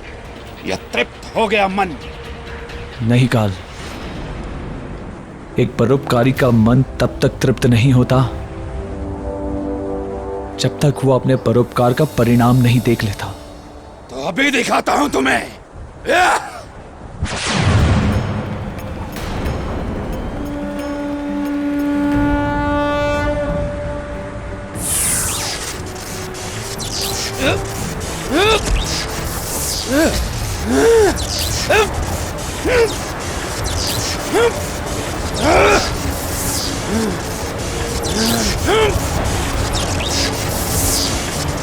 नहीं विक्रमादित्य, तुम मेरे साथ ऐसा नहीं कर सकते। खोलो मुझे। नहीं काल, हम तुमको तब तक नहीं खोलेंगे जब तक उस निर्दोष मनुष्य को मारने का विचार त्याग नहीं कर देते तुम। हंस लो काल, जितना चाहते हो उतना हंस लो। अब ये संसार एक क्रूर काल को रोते हुए देखेगा। तू रोएगा विक्रमादित्य, जब तुझे ये पता चलेगा जिसे बचाने के लिए तूने मुझे बांधा है वो स्वयं मृत्यु के मार्ग पे चल पड़ा है।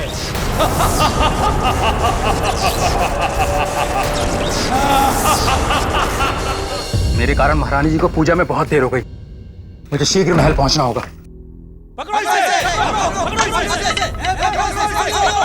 ये क्या, आप लोगों ने मुझे घेर क्यों लिया? क्योंकि तुम्हारी मृत्यु का आदेश है। मृत्यु का आदेश? पहना दो इसे बेड़ियां। किंतु सैनिकों, मुझे बंदी बनाने का कारण तो बताइए। मेरा अपराध क्या है? चतुर अपराधी कारण पूछकर खुद को निर्दोष सिद्ध करना चाहता है। छोड़ दो मुझे, बिना अपराध जाने मैं यहाँ से नहीं जाऊंगा। तुम लोगों को मुझे मेरा अपराध बताना ही होगा। ये किसकी आवाज है? बेटा ले चलो इसे घसीट के। मैं नहीं जाऊंगा। अरे कौन है? छोड़ दो मुझे। कौन है? बेटा नामदेव, मेरे बेटे को कहाँ लेके जा रहे हो? मैं नहीं जाऊंगा। छोड़ दो। नामदेव बेटा, ये कौन लोग हैं जो तुझे बलपूर्वक लेके जा रहे हैं? सैनिक मुझे अपने साथ कैदी बना कर ले जा रहे हैं। अरे छोड़ दो मेरे बेटे को। ये महाराज का आदेश है, भावनाओं की आंच से नहीं पिघलेगा माता। हटिए, बाधा मत बनिए, ले चलो इसे। छोड़ दो मुझे। मेरे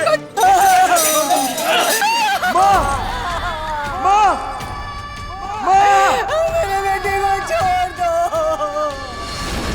विक्रमादित्य, खोल दे मुझे, अन्यथा पछताएगा तू। स्वयं के संकट में गिर जाने के भय से किसी निर्दोष के जीवन को संकट में नहीं छोड़ सकते आप। बहुत हट कर रहा है तू, विधि के विधान में बाधा डाल रहा है। मुझे मेरा कार्य करने दे। काल हूं मैं, काल को अपना शत्रु मत बना। शत्रु नहीं बना रहे हैं तुम्हें।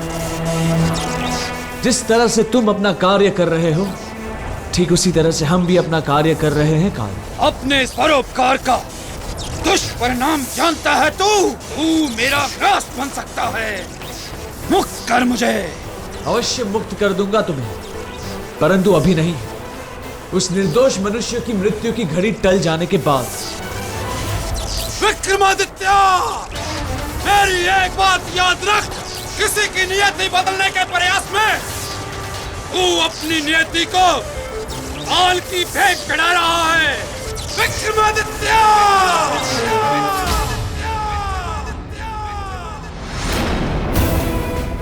प्रश्न हमारे सुहाग के जीवन का है। हमें अपने सुहाग की रक्षा के लिए काल को रोकना ही होगा। रुक जाइए महारानी, रुक जाइए। नहीं आचार्य जी, अब ये शतरानी रुकेगी तो सीधे काल के सामने। परंतु महारानी, काल को ऐसे नहीं रोका जा सकता है। तो फिर कैसे रोका जा सकता है? क्या विधि है काल को रोकने की? महाकाल की आराधना। तो हम अभी महाकाल की आराधना आरंभ करेंगे। व्यवस्था की जाए। ये भी नहीं कर सकते महारानी। क्यों? अभी क्यों नहीं कर सकते? क्योंकि अभी वो घड़ी आई नहीं। काल को रोकने के लिए महाकाल की आराधना तब करते हैं जब जीवन में काल का प्रभाव दिखना शुरू हो जाता है। तो फिर हमें उस घड़ी का पता कैसे चलेगा? मैं बताऊंगा। ठीक है, पर याद रहे कि काल की वो मनहूस घड़ी निकलनी नहीं चाहिए। दुस्साहसी, विश्वासघाती, नहीं जानता था तू इतना बड़ा छल करेगा। क्षमा करें महाराज, परंतु पूछने की दृष्टता कर रहा हूं।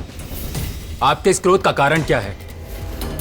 मेरा अपराध क्या है? तेरा अपराध इतना बड़ा है कि उसके सामने मृत्यु दंड भी छोटा है। बेशक आप मुझे मृत्यु दंड दे दीजिए, परंतु आप मुझे मेरा अपराध बता दीजिए। बिना अपराध जाने मैं अपराध का बोझ लेकर नहीं मरना चाहता। तुझे जिस पेड़ ने छांव दी, तूने उसी की जड़ को काटा है। रखा था मैंने तुझे महारानी की सुरक्षा के लिए, और तूने उन्हीं का अपहरण किया। महारानी का अपहरण? यह आप क्या कह रहे हैं महाराज? मैं भला महारानी का अपहरण क्यों करूंगा? अपराधियों के लक्षण को मैं भली भांति जानता हूं तू नहीं स्वीकारेगा अपने पाप। सैनिकों, इस पापी विश्वासघाती के शरीर को तब तक तीरों से छलनी करो जब तक इसके प्राण ना निकल जाएं। तेरे दंड से संसार सीख लेगी विश्वासघाती कि विश्वास के नाव में छेद करना कितना बड़ा अपराध है। ले जाओ इसे। महाराज, मैंने कुछ नहीं किया है महाराज, मैं निर्दोष हूं महाराज। मेरी बात सुनिए महाराज। महाराज, मेरी बात सुनिए महाराज। अरे कोई तो रक्षा करो मेरे बेटे की। अरे कोई तो बचाओ मुझे अंधी की लाठी को। कोई तो।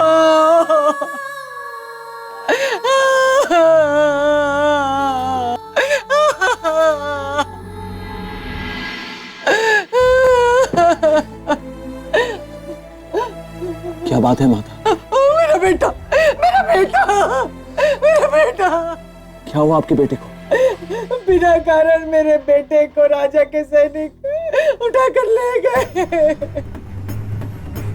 इसका मतलब हमें देर हो गई पहुंचने में। मेरा बेटा निर्दोष है, मेरा नामदेव निर्दोष है। आपके बेटे की रक्षा हम करेंगे, आप निश्चिंत रहें। कुछ नहीं होने देंगे हम नामदेव को। यह हमारा एक मां को वचन है।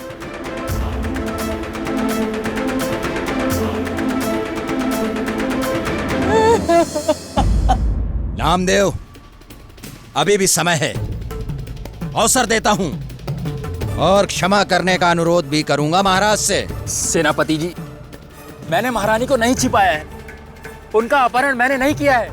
आप मेरी बात का यकीन क्यों नहीं करते? जो सुरक्षा कर रहा था वही कह रहा है ये बात। सेनापति जी, मैं अपनी माँ की सौगंध खाकर कहता हूँ, मैं विश्वासघाती नहीं हूँ। मैंने महारानी का अपहरण नहीं किया है। ऐसा घिनौना काम करने से पहले मैं कई बार सोचूंगा। मतलब तू अपना मुंह नहीं खोलेगा? सैनिकों, निशाना लगाओ इस पर और छलनी कर दो इसके शरीर को। लगाओ निशाना। मैंने महारानी को नहीं छिपाया है। नामदेव, अभी भी वक्त है, बता, बोल। मैं नहीं जानता सेनापति जी, मैं अपनी माँ की सौगंध खाकर कहता हूँ, कृपया मुझे छोड़ दीजिए। बेचारा नामदेव, इसका अर्थ की परोपकारी सम्राट विक्रमादित्य अपनी पूरी शक्ति लगाकर भी उस बालक की मृत्यु को टाल नहीं पाए। राजन, आप जिनकी बात कर रहे हैं वो कोई छोटे मोटे राजा नहीं थे, बल्कि सम्राट विक्रमादित्य थे, और आप उन पर संशय कर रहे हैं।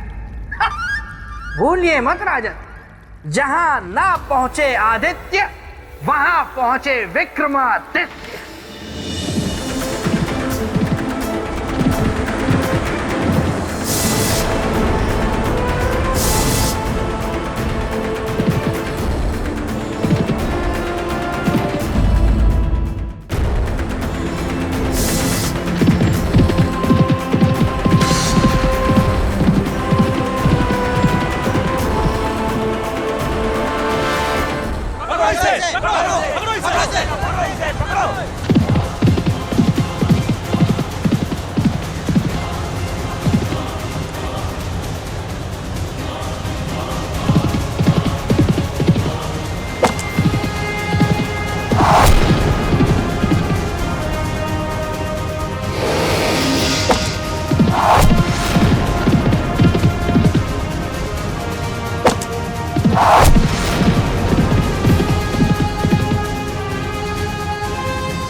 देवदूत,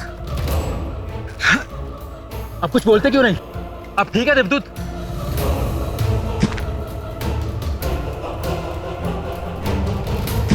देवदूत, क्या हुआ आपको? देवदूत, आपके तो तीर लगे।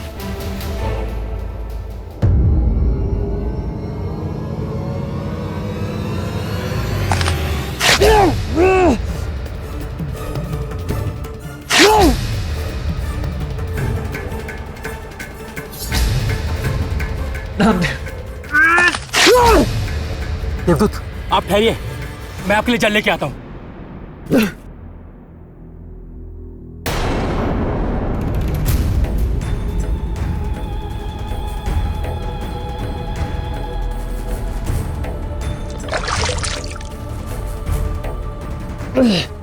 देवदूत, देवदूत, हमारी चिंता मत करो, अपनी माँ को लेकर कोई सुरक्षित स्थान पे जाओ। जाओ। नहीं देवदूत, यूं घायल अवस्था में मैं आपको छोड़कर नहीं जा सकता। हट मत करो नामदेव, तुम्हारा जीवन संकट में। जाओ तुम। अपने प्राण बचाने वाले को छोड़कर चला जाऊं? नहीं देवदूत, किंतु एक बात समझ में नहीं आई, आपने मुझ जैसे साधारण व्यक्ति की जान बचाने के लिए अपने प्राण संकट में क्यों डाले? क्योंकि तुम निर्दोष हो, दोषी नहीं हो तुम, और एक निर्दोष को दंड देना दंड विधान पे कलंक है। काश आपके विचारों की तरह ही सारे राजाओं के विचार होते देवदूत। हम कोई देवदूत नहीं है, हम एक साधारण मनुष्य हैं। चक्रवर्ती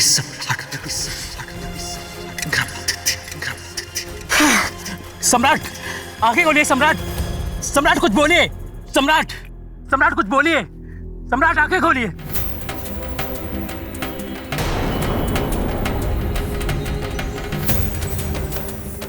उज्जैन के नरेश सम्राट विक्रमादित्य, मेरे प्राण क्यों ना चले जाएं, किंतु मैं आपको कुछ नहीं होने दूंगा। मैं अभी वैद्य को बुला के लाता हूं।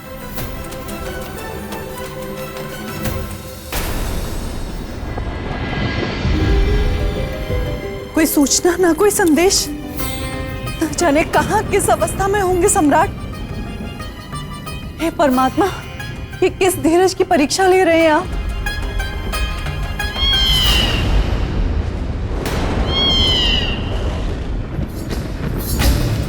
काली बिल्ली, ये कैसा अशुभ संकेत है? हे परमात्मा, हमारे सम्राट की रक्षा करना।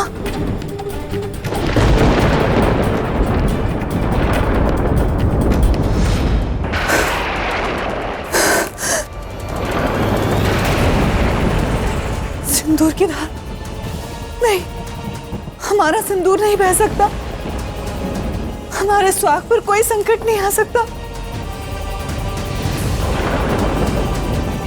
धीरज रखिए महारानी जी। धीरज? किस बात का धीरज रखें आचार्य जी? इस बात का जो मैं आपसे बताने जा रहा हूं। तो फिर शीघ्र ही बताइए। महारानी, सम्राट विक्रमादित्य के जीवन में राहु दोष प्रारंभ हो चुका है। वो है तो केवल आज रात्रि तक के लिए, परंतु क्या आचार्य जी? यदि आज की रात कुशलता से बीत गई तो सम्राट के जीवन में कोई अमंगल नहीं होगा। और यदि हुआ तो? ईश्वर न करे ऐसा हो, और यदि हुआ तो चिंता गहन है। तो हम उस चिंता की चिता जला देंगे आचार्य जी। ये एक क्षत्राणी सम्राट विक्रमादित्य की पत्नी चित्रलेखा का वचन है। आप बस हमें उपाय बताएं। उपाय है।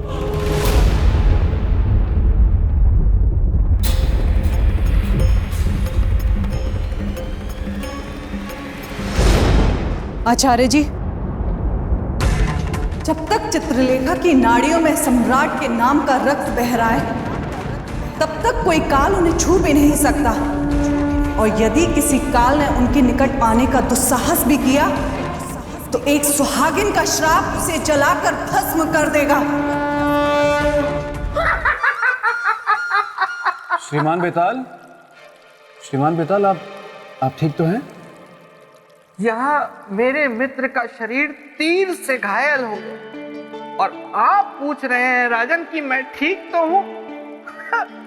वो तो अच्छा हुआ कि उस वैद्य को थोड़ी बहुत विद्या आती थी और उसने अपनी उस विद्या का प्रयोग करके विक्रम की रक्षा कर ली, वरना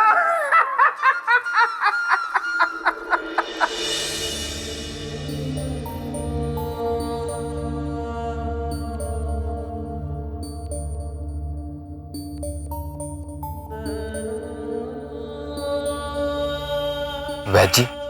बेटे, मैं जितना उपचार कर सकता था मैंने कर दिया। अब बाकी ऊपर वाले के हाथ में है, क्योंकि तीर का विष इनके सारे शरीर में फैल चुका है। तो विष का प्रभाव कब खत्म होगा और इन्हें होश कब आएगा? प्रातः काल तक इन्हें होश आ जाना चाहिए। यदि होश न आए तो इनके सगे संबंधी को सूचित कर।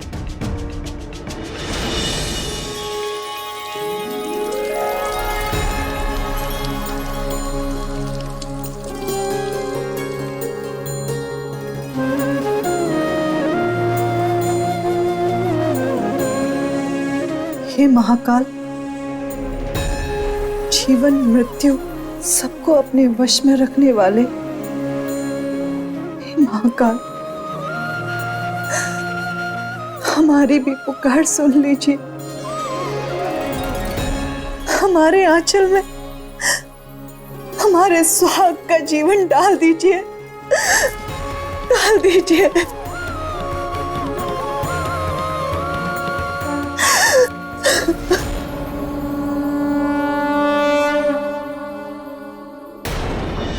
हे विधाता, मैं तुझसे भिक्षा मांगता हूँ। मेरी जान बचाने वाले देवदूत को बचा ले। हे महाकाल, हमारी हथेली पर ये दिए तब तक जलेंगे जब तक कि हमारे सम्राट आकर फिर से हमारी मांग में सिंदूर नहीं भर देते और हमें अखंड सौभाग्यवती होने का आशीर्वाद नहीं दे देते। अन्यथा इन्हीं दियों की ज्योत को हम अपनी चिता की ज्वाला बना देंगे।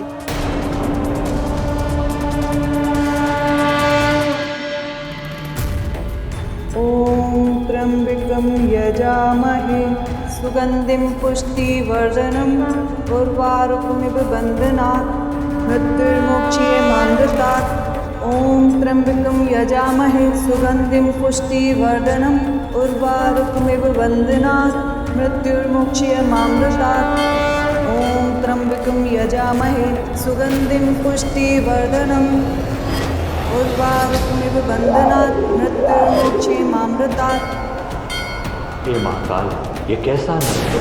ओम त्र्यंबकं यजामहे सुगंधिं पुष्टिवर्धनम् उर्वारुकमिव बन्धनात् मृत्युर्मुक्षीयमामृतात्। ओम त्र्यंबकं यजामहे सुगंधिं पुष्टिवर्धनम् उर्वारुकमिव बन्धनात् मृत्युर्मुक्षीयमामृतात्।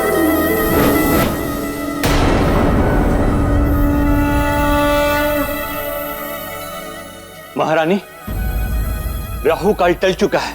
सम्राट का जीवन अब बिल्कुल सुरक्षित है।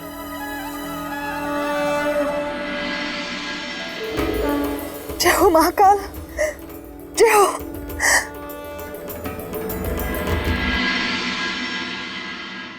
वैद्य जी, अरे भगवान, तेरा लाख लाख शुक्र है। आप खड़े क्यों हैं? आप बैठिए, आराम कीजिए। नहीं वैद्य जी, हम बिल्कुल स्वस्थ हैं।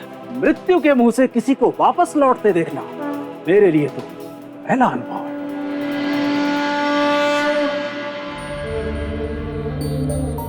कभी कभी जो औषधि नहीं कर सकती वो आराधना कर जाती है। अवश्य ही आपका जीवन प्रार्थना और आराधना का ही फल है।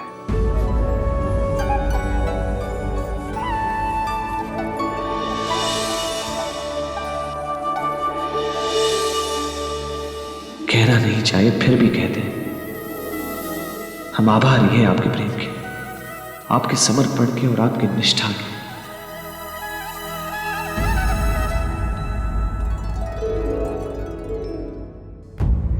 आपका बहुत बहुत धन्यवाद बेट जी। खुश रहो, हम पास के जंगल से कुछ औषधि लेकर आता हूं।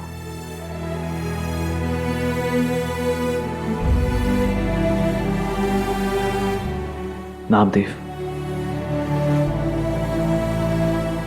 जीवन आपकी ही देन है, मैं आजीवन आपका ऋणी रहूंगा।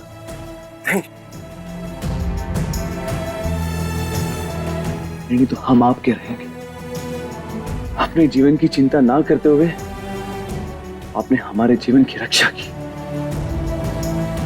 किंतु नामदेव, आप अभी भी संकट से मुक्त नहीं हो। सैनिक आपको अभी भी खोज रहे हैं। वे मुझे खोज कर भी नहीं ढूंढ पाएंगे। इस रात से मेरा मन उठ चुका है। मैं अपनी माँ को लेकर यहाँ से चला जाऊंगा। कहीं नहीं तो जंगल में ही चले जाएंगे, परंतु इस राज्य में कभी वापस नहीं आएंगे। कहीं और जाकर तो राजा से बच जाएगा, पर काल से नहीं। और काल से बचने का एक ही उपाय है, उस समस्या का अंत हो जिसके कारण तुम्हारे जीवन पर यह संकट आया है। नामदेव, नामदेव जी सम्राट। आपकी मृत्यु दंड का कारण क्या? क्या अपराध किया था आपने? मेरी जानकारी में तो कुछ नहीं, परंतु वे मुझे विश्वासघाती कह रहे थे। रानी को छुपाने की बात कर रहे थे। अब एक काम कीजिए, व्यास नदी के तट पर अपनी माता श्री के साथ हमारी प्रतीक्षा कीजिए। हम आपको वहीं मिलेंगे। जी सम्राट।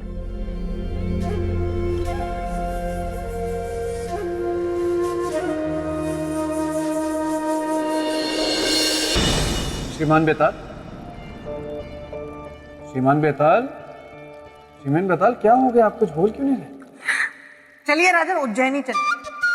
आम का मौसम आ गया है और मैंने सुना है उज्जैनी के आम बड़े मीठे होते हैं। हम दोनों मिलकर खाएंगे। और सोचिए ना, उज्जैनी की प्रजा आपको देखकर कितनी प्रसन्न हो जाएगी, और महारानी वल्लरी वो तो गद गद हो जाएंगी। चलिए चलिए उज्जैनी चलते हैं, घोड़ा निकालते हैं। नहीं श्रीमान बेताल, अभी ना तो आपकी परीक्षाएं पूरी हुई और ना ही मेरा संकल्प। और जब तक ये पूरे नहीं हो जाते तब तक मैं आम नहीं खाऊंगा। इसीलिए तो मैं चुप। मैं क्या मूर्ख हूं जो आपकी परीक्षाएं ले रहा हूं? आपकी मैं दादी या नानी हूं जो आपको कहानियों पे कहानियां सुना रहा हूं? मैं अब ये सब कुछ नहीं करूंगा। मैं समझा नहीं। इसीलिए मैं आपको समझा रहा हूं। भूल जाइए ये सब कुछ राजन, भूल जाइए ये सिंहासन, भूल जाइए ये परीक्षाएं, भूल जाइए मुझे, बस कहानी खत्म। बेताल, तुम पुनः अपने पद से भटक रहे हो। तुम्हें इसका कठोर दंड मिलेगा। नहीं नहीं, वो मैं भावनाओं में बह गया, इसीलिए ये कह गया।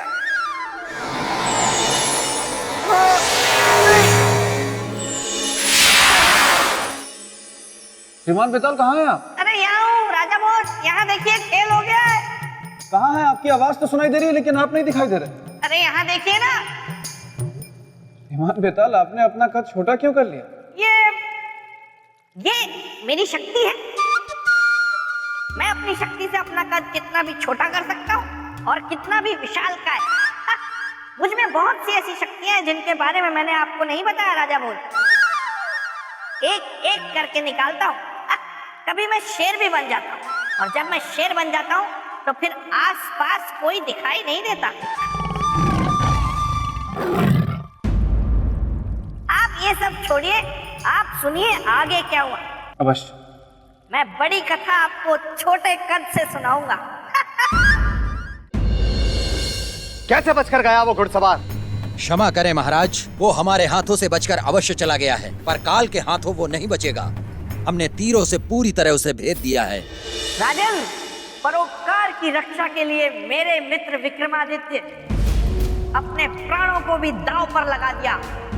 और नामदेव का जीवन बचाने के लिए अपने जीवन की आहुति देने से भी नहीं चूके और रुद्र प्रताप के सम्मुख जाकर खड़े हो गए। सेनापति, उसका पकड़ा जाना महत्वपूर्ण था, उसका जीवित होना या मृत होना नहीं। यदि तुम लोग उसको पकड़ लेते तो नामदेव के उस षड्यंत्रकारी साथी से हम महारानी का पता लगा सकते थे। महाराज, महाराज,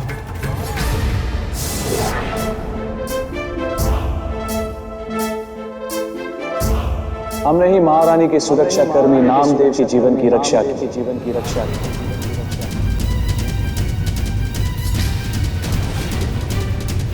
चक्रवर्ती सम्राट विक्रमादित्य, आप? हाँ, आपके जैसा धर्मिष्ठ, चरित्रवान, उदार और परोपकारी राजा, और आपने किया ऐसा षड्यंत्र? नहीं तो इसे और क्या कहेंगे? मानवता महाराज, और इसी के खातिर हमने एक निर्दोष का जीवन बचाया ताकि राजधर्म का दंड विधान प्रश्नों के घेरे में खड़ा ना हो। और अब अगर आपकी अनुमति हो तो एक सम्राट एक महाराज से प्रश्न पूछना चाहेगा। कैसा प्रश्न? नामदेव के मृत्यु दंड का प्रश्न। इतने कठोर दंड का कारण क्या था? उसका विश्वासघात, उसका छल, उसकी बदनीयती। जिस स्थान ने उसको समाज में सम्मान दिया, उसी स्थान का उसने सर्वनाश किया। अपहरण किया है उसने हमारी महारानी का,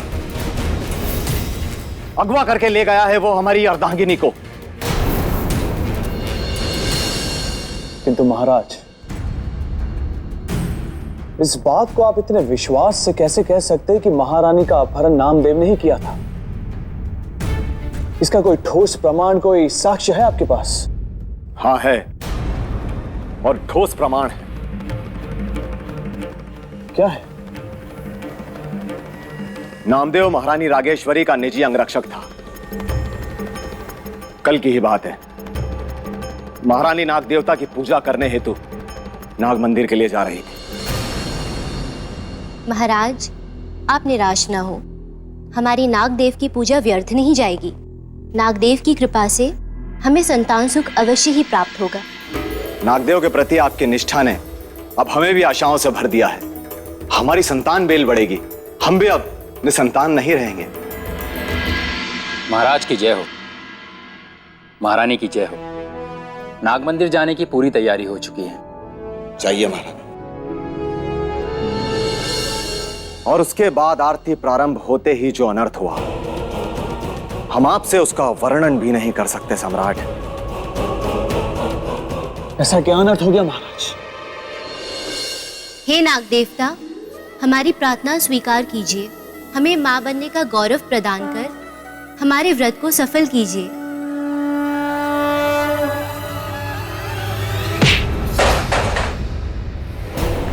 आपका व्रत अवश्य पूरा होगा महारानी, आप अवश्य मां बनेंगी, किंतु नागदेव की कृपा से नहीं, हमारी कृपा से। चलिए हमारे साथ। नामदेव, हमारा हाथ छोड़ो, होश में आओ। दासियों, सैनिकों को बुलाओ। आदेश नहीं महारानी, अनुरोध कीजिए, क्योंकि आदेश अब हमारा अधिकार है और उसका पालन आपका। और हमारा आदेश यह है कि अभी आप हमारे साथ चलेंगी।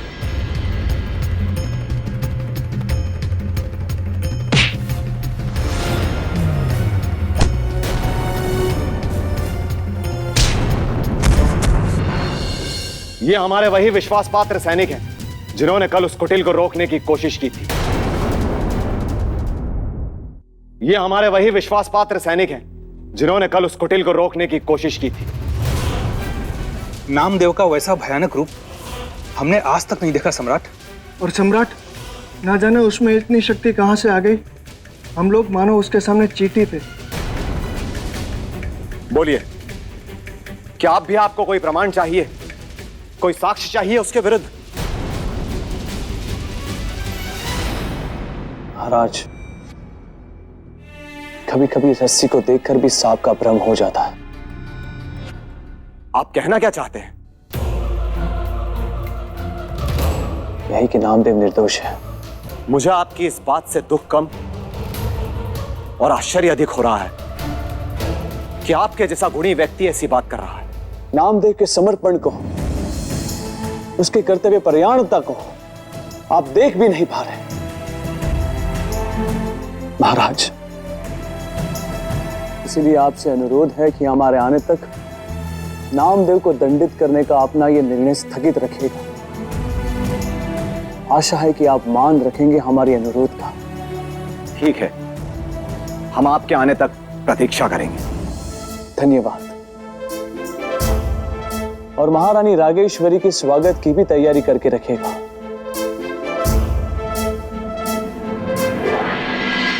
विक्रमादित्य, काल को जाल में फंसाकर काल के क्रोध की अग्नि कुंड में स्वयं की आहुति बन रहा है तू।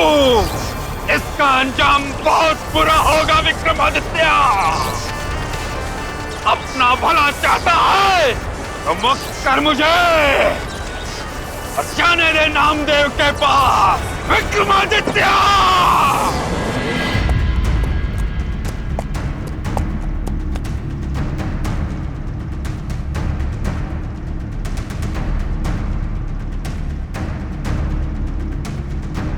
कहां से आ रहे हैं सम्राट? हमारे महाराज रुद्र प्रताप से मिलकर। तो उन्होंने मेरे अपराध के बारे में कुछ बताया? हाँ। क्या बताया? कि कल नाग मंदिर से महारानी रागेश्वरी का अपहरण तुम्ही ने किया था। नहीं सम्राट, ये सरासर झूठ है। मैं अपनी महारानी का अपहरण क्यों करूंगा? कल तो मैं राजमहल गया ही नहीं था नौकरी पर। हाँ सम्राट, ये सत्य कह रहा है। ये कल मेरे पास ही था। ये क्या कह रहे हो तुम? तो फिर नाग मंदिर में महारानी के साथ कौन था? कौन था जिसने तुम्हारा वेश धारण कर सभी को धोखे में रखा? किसी पे कोई संदेह या फिर ऐसी कोई घटना जिससे अपहरण के संकेत मिले? याद करो नामदेव, कुछ याद आया?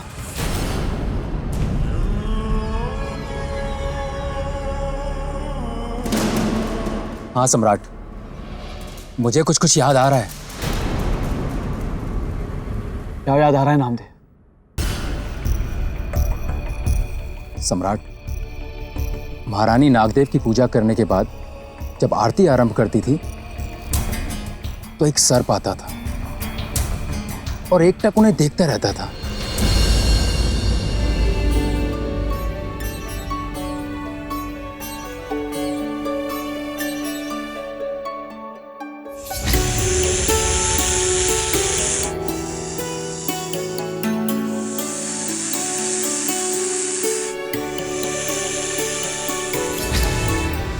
पहले तो मैंने साधारण सी बात समझकर उस पर ध्यान नहीं दिया, परंतु जब वो प्रतिदिन आने लगा तो एक दिन मैंने द्वार पर ही उसका रास्ता रोक लिया।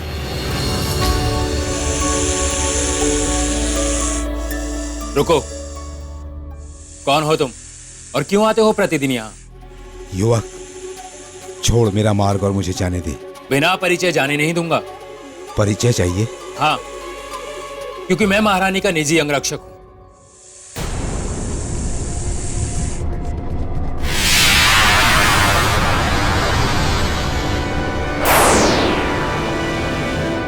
नादान युवक, मैं तक्षक नाग हूं, विषधर तक्षक नाग।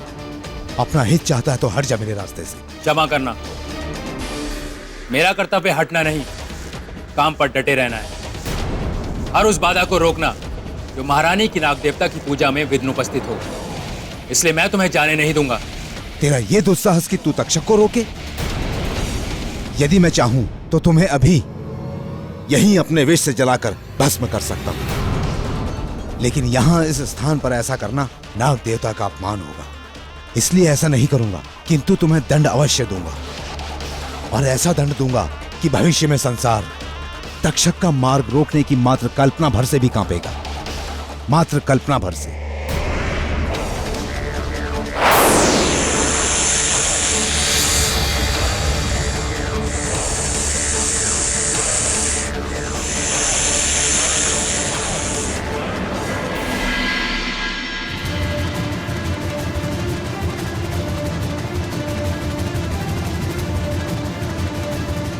इसका अर्थ है कि तक्षक नाग के साथ तुम्हारी बहस हो गई। हाँ सम्राट, समझ गए।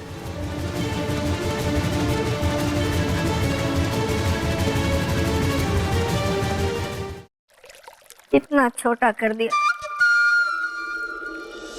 श्रीमान बेताल, मैंने मान लिया कि आप में किसी भी रूप को धरने की शक्ति है, किंतु कृपा करके मुझे आगे की कहानी सुना। मैं जानने के लिए उत्सुक हूं। राजन, ऐसा कीजिए, आप थोड़ा विश्राम कर लीजिए, क्योंकि कहानी सुनाने का अभी मेरा मन नहीं हो रहा। थोड़ी देर बाद मेरा मन हो जाएगा, फिर मैं आपको कहानी सुनाऊंगा। तब तक अगर आप चाहें तो जल और फल ग्रहण कर लीजिए।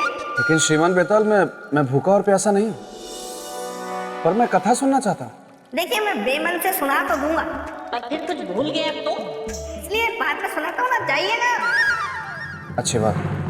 बेताल, ब्रह्मदेव, तुम पुनः अपने पथ से भटक रहे हो। नहीं ब्रह्मदेव, ये तो मैंने जानबूझकर ऐसी कहानी सुनाई। मुझे पता था ये सुनकर आप जरूर प्रकट होंगे।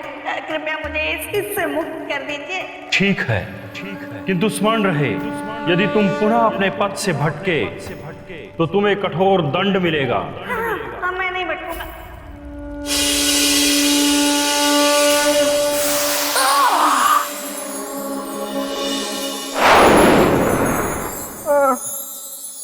राजा भोज।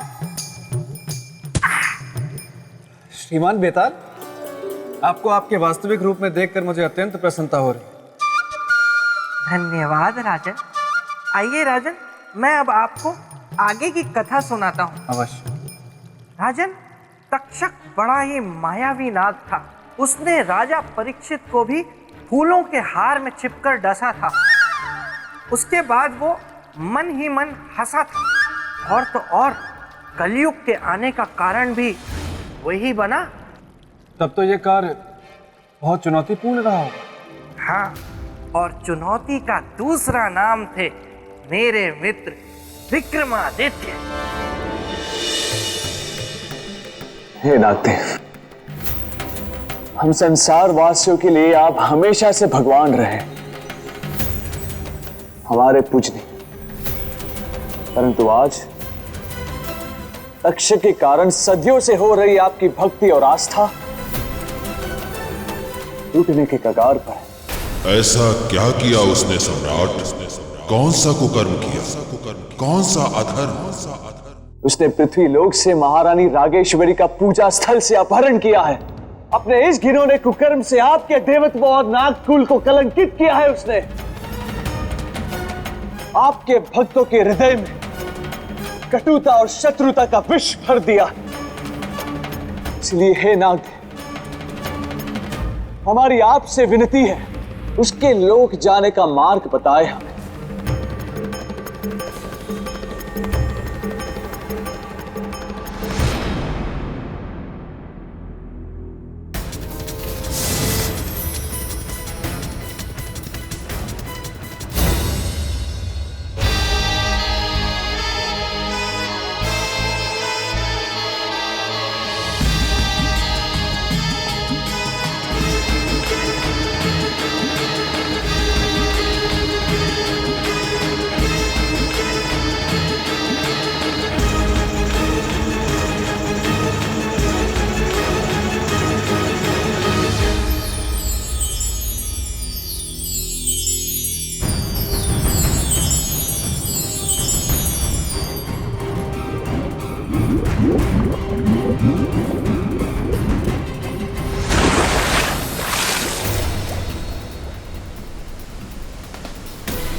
ये है नागलोक।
हो? कौन हो तुम? सम्राट विक्रमादित्य। कहाँ से आए हो? पृथ्वीलोक से। यहाँ नागलोक में क्या कर रहे हो? तक्षक से मिलने आए। पृथ्वीलोक के वासियों का उनसे मिलना बुरा सपना है। लौट जाओ, अन्यथा तुम हमारे विष के तुम विशेष पात्र बन जाओगे। क्योंकि मनुष्य हमारा दुश्मन है। अपने जीवन का कोई मोह नहीं, परंतु दूसरों के जीवन से अवश्य मोह है। हमारा मार्ग छोड़ो, जाने दो हमें। असंभव। मित्रों, इसे समझाना व्यर्थ है, मार दो इसे।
सम्राट विक्रमादित्य, हमें क्षमा करें सम्राट विक्रमादित्य। हम जान गए हैं कि हमारा विश्व व्रत तोड़ने वाला कौन है। नागराज का प्रणाम स्वीकार करें सम्राट, और नागलोक में आने का उद्देश्य बताइए। तक्षक राज से मिलना हमारा उद्देश्य है। कृपया आप हमारी सहायता करें। अवश्य सम्राट, अवश्य। आप मेरे साथ प्रस्थान कीजिए। तो बोलिए राजन, एक तरफ थे मेरे मित्र सम्राट विक्रमादित्य, निस्वार्थी, जो एक अनजान मनुष्य के प्राणों की रक्षा के लिए नागलोक तक चले गए, और एक आप हैं स्वार्थी, जो मेरे मित्र के सिंहासन को प्राप्त करने की लालच में यहाँ चले आए। सही कहा आपने बेटा, मैं हूं लालची।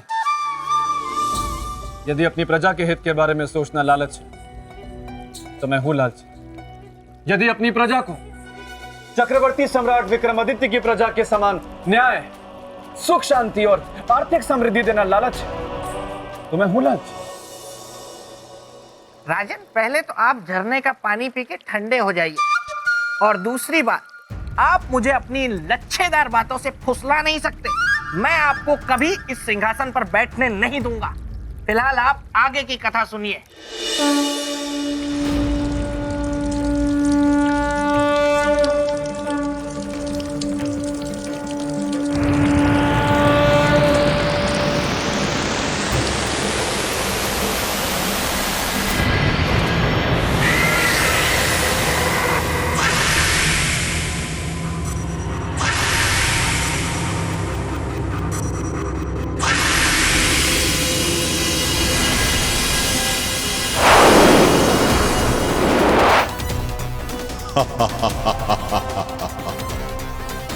आज के इस शुभ दिन बधाइयां गूंजेंगी इस नागलोक में, क्योंकि तक्षक अपने परम शत्रु मनुष्य की सबसे बड़ी कमजोरी, उसकी एक और पतिव्रता स्त्री के सतीत्व का आज हरण करेगा, उससे विवाह करेगा। एक और, जहां मेरे इस कार्य से मेरा प्रतिशोध एक कदम आगे बढ़ेगा, वहीं दूसरी ओर मेरा बल और बलवान होगा।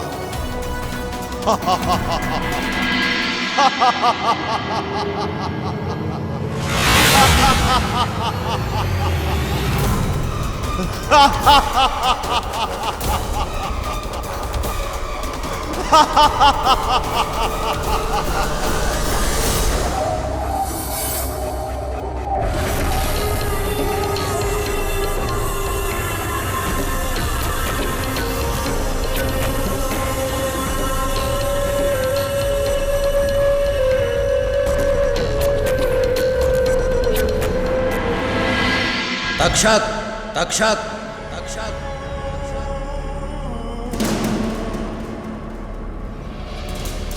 आइए नागराज, पधारिए। तक्षक के विवाह के शुभ अवसर पर आपका स्वागत है।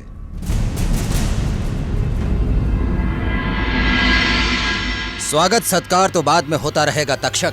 पहले सम्राट विक्रमादित्य के मन में बैठे संशय को दूर करो। कैसा संशय? तक्षक, क्या यह सत्य नहीं कि तुमने महारानी रागेश्वरी का अपहरण किया और उन्हें बंदी बनाया? बंदी? अपहरण? नहीं नहीं, मैंने किसी का अपहरण नहीं किया है और ना ही किसी को बंदी बनाया है और ना ही किसी पर बल प्रयोग किया है। ऐसा कहकर आप तक्षक राज पर झूठा आरोप लगा रहे हैं। यदि ये आरोप है तक्षक, तो सत्य क्या है बताइए हमें। हाँ तक्षक, अपने पक्ष को रखकर सत्य को सिद्ध करो। नागराज, सत्य यह है कि मनुष्य जाति हमारी शत्रु है, सदा ही हमारा अहित चाहती है, अहित करती है और आज ये हमारे विवाह के पावन अवसर पर हमारा अहित करने आया है। नागराज, मनुष्य जाति हमारे लिए बाधा थी, विघ्न है और व्यवधान रहेगी। तक्षक, आरोप का उत्तर प्रत्यारोप नहीं होता। यदि तुम सत्य कह रहे हो तो सिद्ध करो। आप कहते हैं तो मैं अभी सिद्ध कर देता हूं। देवी रागेश्वरी को उपस्थित किया जाए।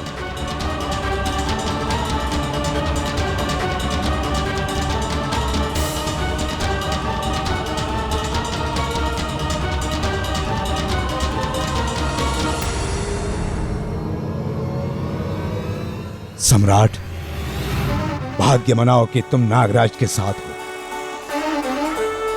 अन्यथा सारा संसार जानता है कि मैं कौन हूं।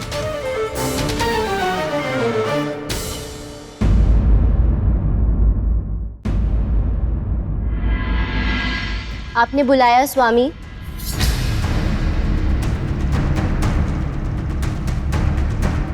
महारानी रागेश्वरी। हाँ देवी, आइए। देखिए, हमें देने के लिए कुछ विशेष भेंट लेकर पृथ्वी के परोपकारी सम्राट विक्रमादित्य आए हैं।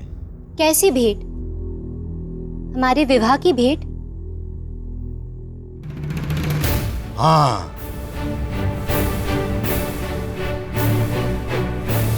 और वो भेंट है आरोप की।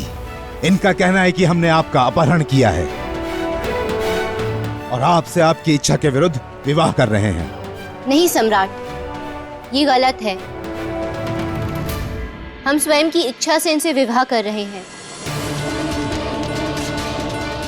महारानी रागेश्वरी, ये आप क्या कह रही हैं? आप विवाहित हैं, महाराज रुद्र प्रताप की पत्नी हैं आप। होंगे कभी, परंतु अभी हम केवल इनसे प्रेम करते हैं।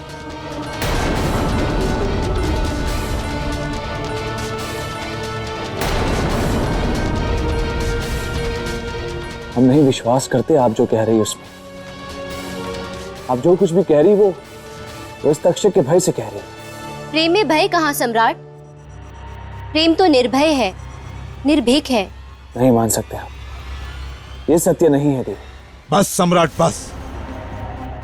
अब आगे एक शब्द नहीं।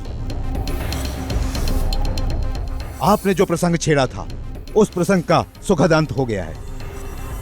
सुन लिया आपने जो सुनना था। आपके आरोपों का उत्तर आपको मिल गया है। अब आपकी भलाई इसी में कि आप चुपचाप यहां से चले जाइए। शुभ कार्य में विघ्न उपस्थित करने की कोशिश ना करें। जाइए यहां से। आइए देवी, बैठिए यहां।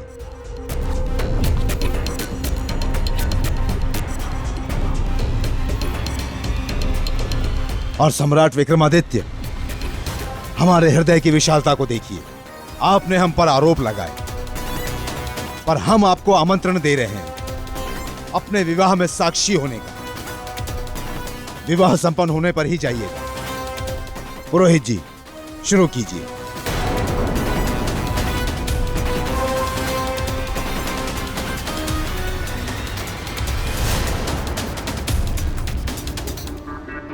महारानी रागेश्वरी की बातों ने तो हमें दुविधा में डाल दिया है। उनकी बातों से तो हमारा उद्देश्य, हमारा संकल्प, हमारा वचन सब बेकार हो जाएगा। इस बल से हम लोगों का सामना करेंगे। कहां गए सम्राट विक्रमादित्य? और अब तक लौटे क्यों नहीं?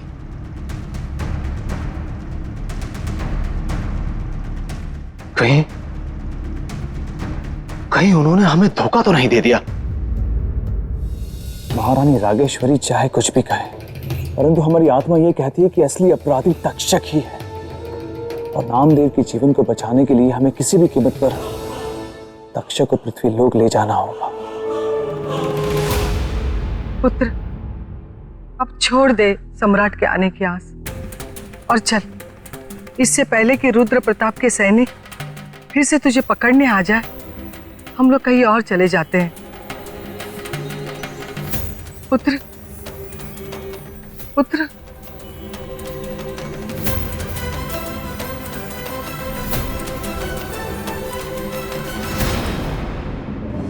परमपिता परमात्मा, हम तो भारी धर्म संकट में फंस गए।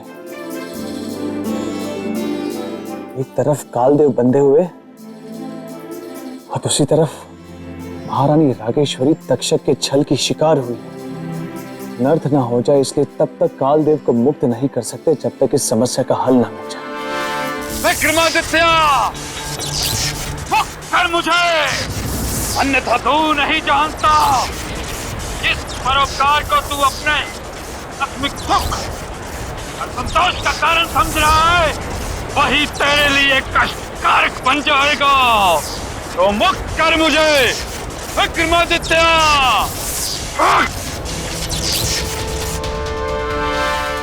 तक्षक के विवाह को रोकने के लिए हमें शीघ्र ही कोई उपाय खोजना होगा, अन्यथा हम दूध का दूध और पानी का पानी अलग नहीं कर पाएंगे। क्या हुआ राजन? है ना ये भंवर जा? बताइए बताइए, क्या हुआ होगा आगे? श्रीमान बेताल, ना तो सत्यत्व भंग हुआ होगा और ना परोपकार की पराजय हुई होगी, क्योंकि अगर एक सत्य है तो दूसरा धर्म, और दोनों अटल है। कर दी ना आपने फिर से वही घिसी पिटी किताबी बातें शुरू। राजन, थोड़ा तो दिमाग लगाइए, समझिए बात को। अरे महारानी तो तक्षक के बस में थी, फिर ऐसा कैसे हो सकता है कि उनका सत्यत्व भंग ना हुआ हो? बोलिए, उत्तर दीजिए। या तो उत्तर दीजिए या भूल जाइए सिंहासन को।